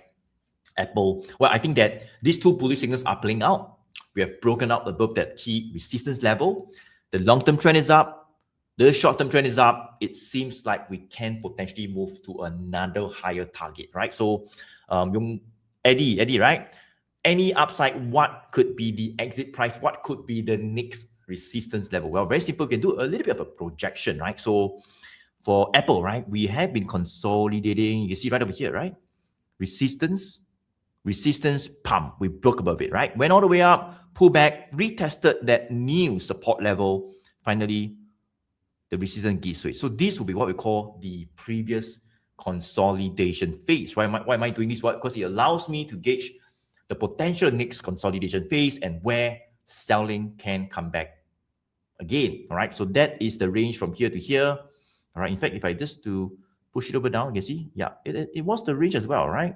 We can draw another support level right over here, right? So it seems like it likes to do like the $40 range, right? 240 to 280, right? And after that, do like sideways for like 3-4 months, then pump, then become over here, right? For like about a month plus, 280 to 320, right? So from here to here, and now that we have broken the resistance, let's move it up to here to another rate potential resistance line. Or you can just take 320 plus 40, 320 plus 40 is 360, right? So 360 would be what we call the potential next resistance level. That's where, some selling can come back again, just by doing a very quick projection of the past few consolidation. Does it make sense, Bob? All right. So I hope that helps, Eddie. All right. Regarding like the target price, I think anything near 350 to 360, see a bit of profit taking. You can take some profit if you want, maybe a bit of a pullback again. But I think overall, right now, if it stays above 320 or maybe 300, right? I think the uptrend looks very intact. This is the stock that is in play. The consumer plays in play. The healthcare is in play. These are stocks that you can focus on, right? Away from this more volatile, maybe a little bit weaker technology counters. Okay, Ken. So that is the very first US bonus stock that I like to share with you guys. AAPL. And before I pass on the mic to Jia to cover his top US stocks that you want to watch, I want to share something as well. I think that was what Jia mentioned as well just now as well. Essentially, I mean, this is US stock. I know today we are looking at AMAS US market. So we're looking at US stock, right? But if you're looking at Singapore stock, right? Some of the top Singapore stocks, all right? Well, essentially on a daily basis, we actually send out a WhatsApp, all right, to our clients through this WhatsApp community, all right? Some of the top Singapore ideas for free daily, right? So if you're not yet a client of mine in Phillip Securities, the link is right in the chat, right? Check it out. The link is right in the chat already, right? Check it out. How you can become a client of mine in Phillip Securities. That means you have a free, it's free, right? So you have a free trading account under me in Phillip Securities. That's where me and my team will be able to offer you a bit more support. You get some of top ideas daily by WhatsApp in the Singapore market, our private training videos, our top articles as well, completely free, right? You do not pay anything more, all right? And a lot of our clients who come to us, I was just chatting with our clients as well, that I asked him, like, what service were you getting? I think most of our clients who come to us, they say that they never get any service on in terms of their own broker, right? It's just a platform, online app, they log in, own self buy, own self sell, nobody call them, nobody WhatsApp them, nobody send them any video training, nothing. All right. So if that's you, should not be like that one, guys. All right. So the link is right in the chat. Click on it, register. Find out how you can become a client of mine in Phillip Securities by having a free trading account for free. You do not pay anything more. And I look forward to send you some of our top Singapore ideas by WhatsApp daily. Okay, Ken? Okay, so that is what I'm going to say. Let me pass on the mic to Jia to cover his stock bonus US stocks. Jia? All right, thank you, Joey. So actually I was about to cover this as well. Let me just show. So my bonus stock is actually on J&J. So actually those clients under us actually receive a monthly newsletter as well, which we cover on not only Singapore stock but also US as well. So for you guys who are actually interested to find out more about how to become a client and also receiving, like what Joey had mentioned, daily WhatsApp broadcast on Singapore stocks and like the monthly newsletter which we cover on 3 Singapore stocks and 3 US stocks. Just click on the link and find out more about it. So I think for J&J, this is also one of the counter that we actually covered for the recent newsletter as well. So this was one of the counter that we talk about where the support, resistance, and if you are a client on us, I believe you also will see the same thing. Where are the supports that we previously identified and where are the resistance level? So I think let me just cover on J&J, which is the bonus stock for today as well, for me. So I think for J&J, if you see J&J last year, it started to show more strength since June 2025. Moving averages started to point out along the way. It breaks resistance and resistance. 1GT bullish signal appeared a few times as well. I think last year, June, July, September, November, Jan. So actually you see that 1GT bullish signal appear along the way. And if you were to look at it, since the first 1GT bullish signal that appeared up to the bearish signal, it's actually up like 50%. I would say for J&J, slightly more stable. It's actually quite a decent profit as well for J&J since last year, June to this year, April, about 1 year or less than 1 year, up 50%. It's also quite a decent amount. So I think for J&J wise, what we're looking at now, currently, where are the support and resistance or how the trend is like for this J&J. So, obviously this is a good counter. That's why we're actually recommending it, and also, which is why it's also in our money newsletter as well. So I think for J&J, if you look at it, both 100 days and the 200 days moving average obviously is pointing out, showing that there's strength in this counter. Not only that, 20 days moving average is also pointing up, and 1GT bullish signal currently still in play for this J&J. So we can see that prices previously hit the high of 250. Previously it was kept under this 250, couldn't break above at the start of the year around March. came back down to test this 220 level. So you see that prices came to test this 220 level back in May and also end of May and start of June. So prices actually tested this level, rebounded from here just recently in June, end of June. It actually broke above this 250 level and there was a 1 GT bullish signal that appeared. Prices went close to that 270 and currently it's kind of testing this 250 level. So I would say for J&J wise, if prices are able to stay above this 250 level, I would say the near-term target might be around at 270. And just by doing a simple projection, like I have already shown in the chart, the $20 range, the next upside could be towards that 290 or even that 300 psychological level. So I would say for J&J wise, long-term strength is still there, short-term wise is still uptrending, and if you were to turn on that trailing support and resistance, you can see that prices is actually currently near the trailing support. So giving it some room to breathe. Prices are still staying above this trailing support, and best is if prices stay above this 250.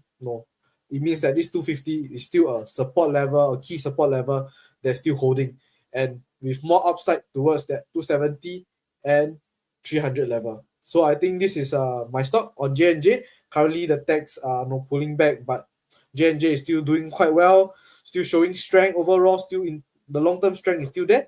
If you are looking for something like more related to healthcare, maybe you can look at J&J. Yep, so I think that's for J&J. If not, I'll pass on my time to Z to cover the next stock. All right, thanks, Jiayi. Okay, so let me share my screen. Okay, so I hope you guys all can see my screen. And the bonus stock that I'd like to share with you guys today will be Monster Beverage Corporation. So Joey just covered Apple, Jiayi look at J&J, right, which is in healthcare. So I switched gear a little bit, right? I don't look at AI, I don't look at semiconductor, and I'm not healthcare, right? So this is something that is actually from the consumer defensive sector, which I think just now in the comments, right, I saw Shah was actually asking, I hope Shah, you are still here. I would like to get into consumer stock, can analyze consumer stock KO or MNST, which is Monster Beverage over here, right? I hope you're still here, right? So that you can actually hear some of the levels and things like that, right? So what is interesting about Monster Beverage, right, is that sometimes, the very shiny stocks right now, I think a lot of people are still looking at the AI semicon, right? So this is something that you could be looking at in a different sector for potentially diversification, right?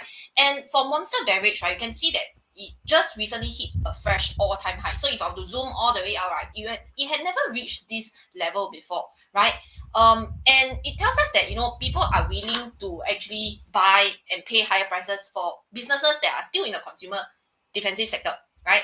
And that is actually, I think, something worth paying attention to, right? And before anybody asks me, it's not because a stock make new all-time high, right? We should just blindly chase them. In fact, those are confirmations that this stock still potentially look good, but we still want to look at the levels as to where to potentially enter and also exit, not just because it hit all-time high, FOMO, faster get in, okay? We still need to look at key support and key resistance level, right? So one thing to actually highlight and to let you guys know as well, right, is that because we are, I believe all of you guys potentially also know that we are currently in the earnings season now, right? So Monster, this beverage company, right, is expected to release their earnings on 30th of July, right? Right over here, right? As you can see on TradingView, 30th of July, right? So if you are planning to trade around this period for specifically this stock, right, just be prepared for a bit of higher volatility because earnings seasons can move the stock beyond what technical analysis sometimes might show, okay? And also, another thing, before I dive into the TA, is this, right? I also want to highlight this thing about this stock split, right? As you can see here, 11 August, right? There's an S on TradingView, stock split. So the thing is that stock split, right? I believe for this counter is 2 to 1, right? So stock split, right? It doesn't actually change the company intrinsic value, right? But it just simply what it means is that it increases the number of shares that the companies actually have while reducing the share price, right? So the positive side of it would be that it actually make the stock look more affordable lah, and it potentially can improve the liquidity because it's more affordable. People are more willing to participate because it's cheaper, right? The downside is that it doesn't make the business any more valuable lah.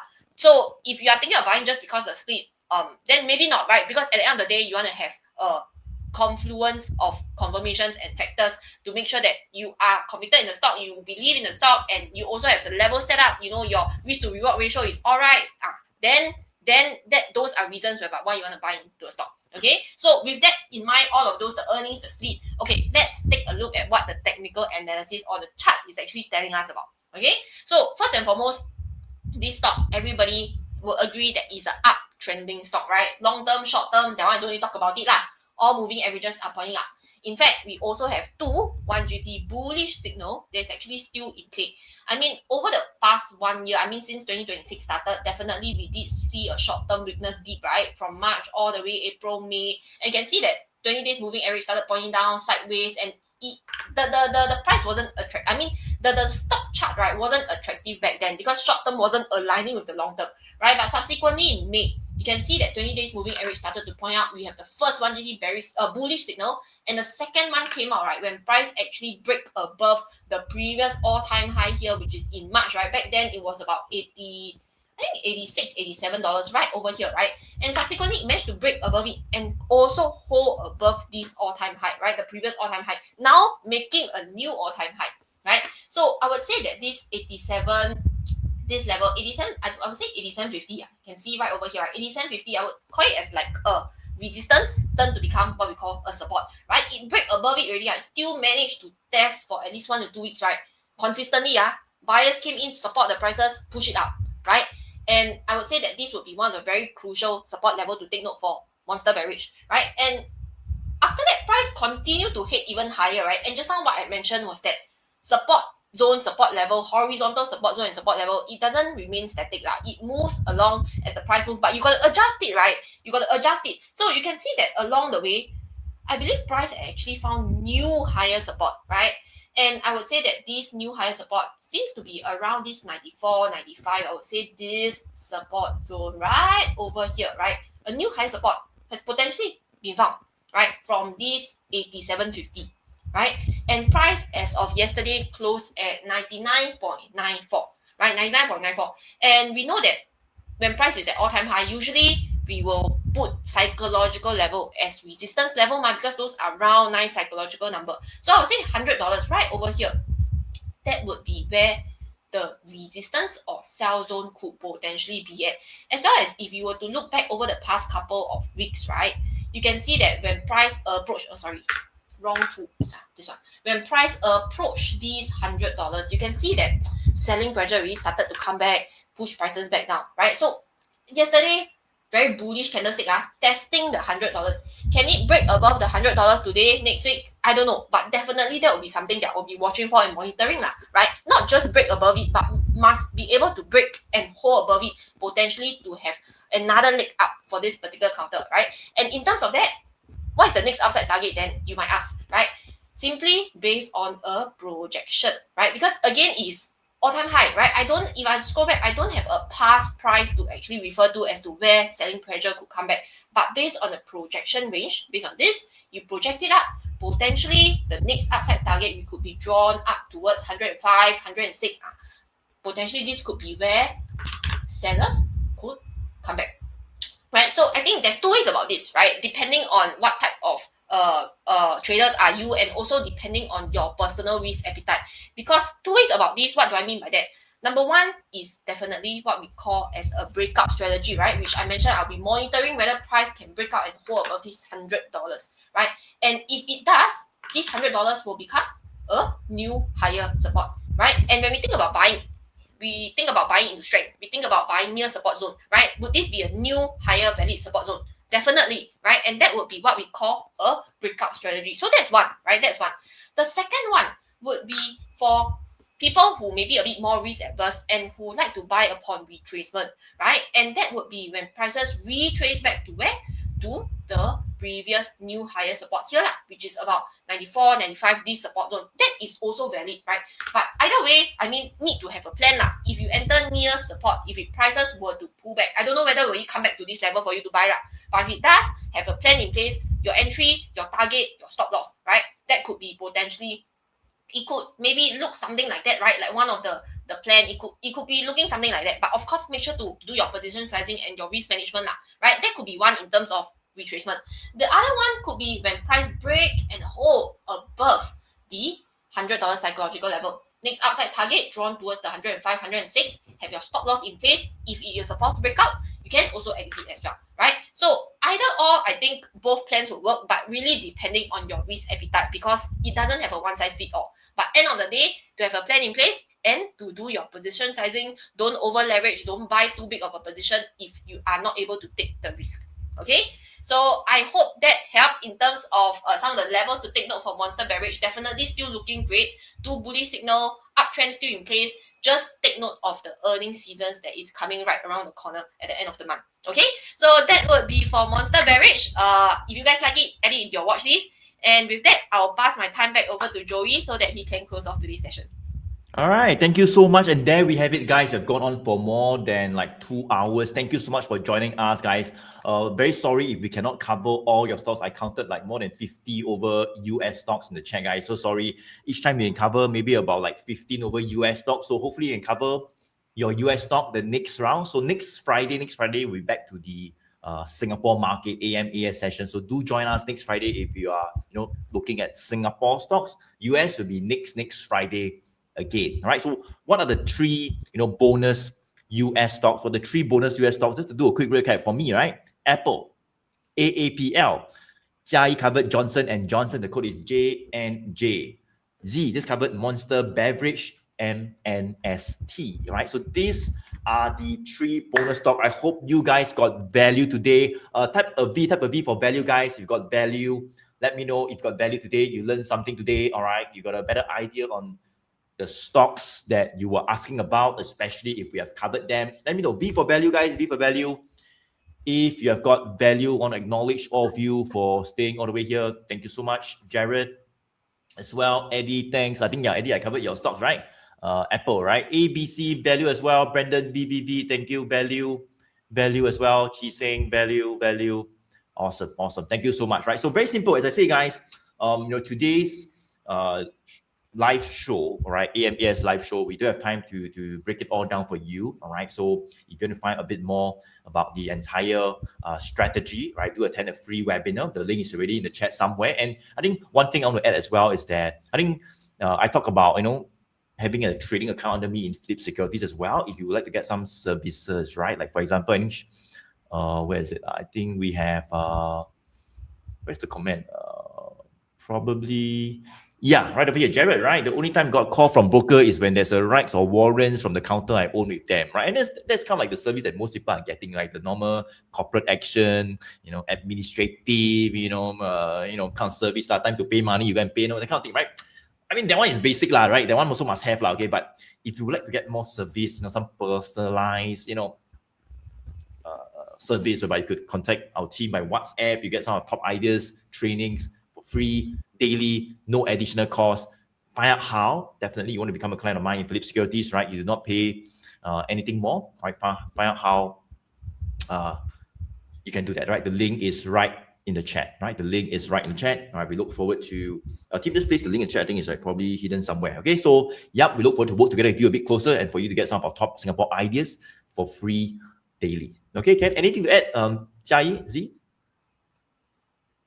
On my end, just like to remind all of you guys here that I think Joey right at the start, he did mention about we actually started a new podcast, right? So if you want to know more about the podcast and to listen to the podcast, right, just go to Joey's YouTube channel, right? Under the playlist, definitely you'll be able to see this new playlist called One Good Chat Podcast. And that is where you'll be able to hear us talk about, certain things, right? Whereby it's Joey's thoughts, my thoughts, and Berwin's thoughts about like certain topics that we talk about. Sometimes even things that are a bit more lighthearted, right? So that you get to know Joey, myself, and Berlin a little bit more apart from, just looking at your chart, analyzing using the indicator and things like that, right? So yeah, if you guys like it, let us know, right? Comment in the podcast, let us know as well. And yeah, we'll strive to add more value to you guys. I think from my end, hopefully so I think hopefully we added value for you guys, and also like what Joey had mentioned, next week will be on Singapore stock. Just join us again on every Friday to find out about the stocks that you are looking at. Yeah, I think if not, I'll pass on back to Joey. Yep. So that's it, guys. Thank you so much. Right, it's a Friday. Have a good weekend. All right, have a good weekend. Spend time with your family. We look forward to see you next Friday again in our AMAS Ask Me Any Stock session. Take care, guys. Have a good weekend. Bye, everyone. All right, bye.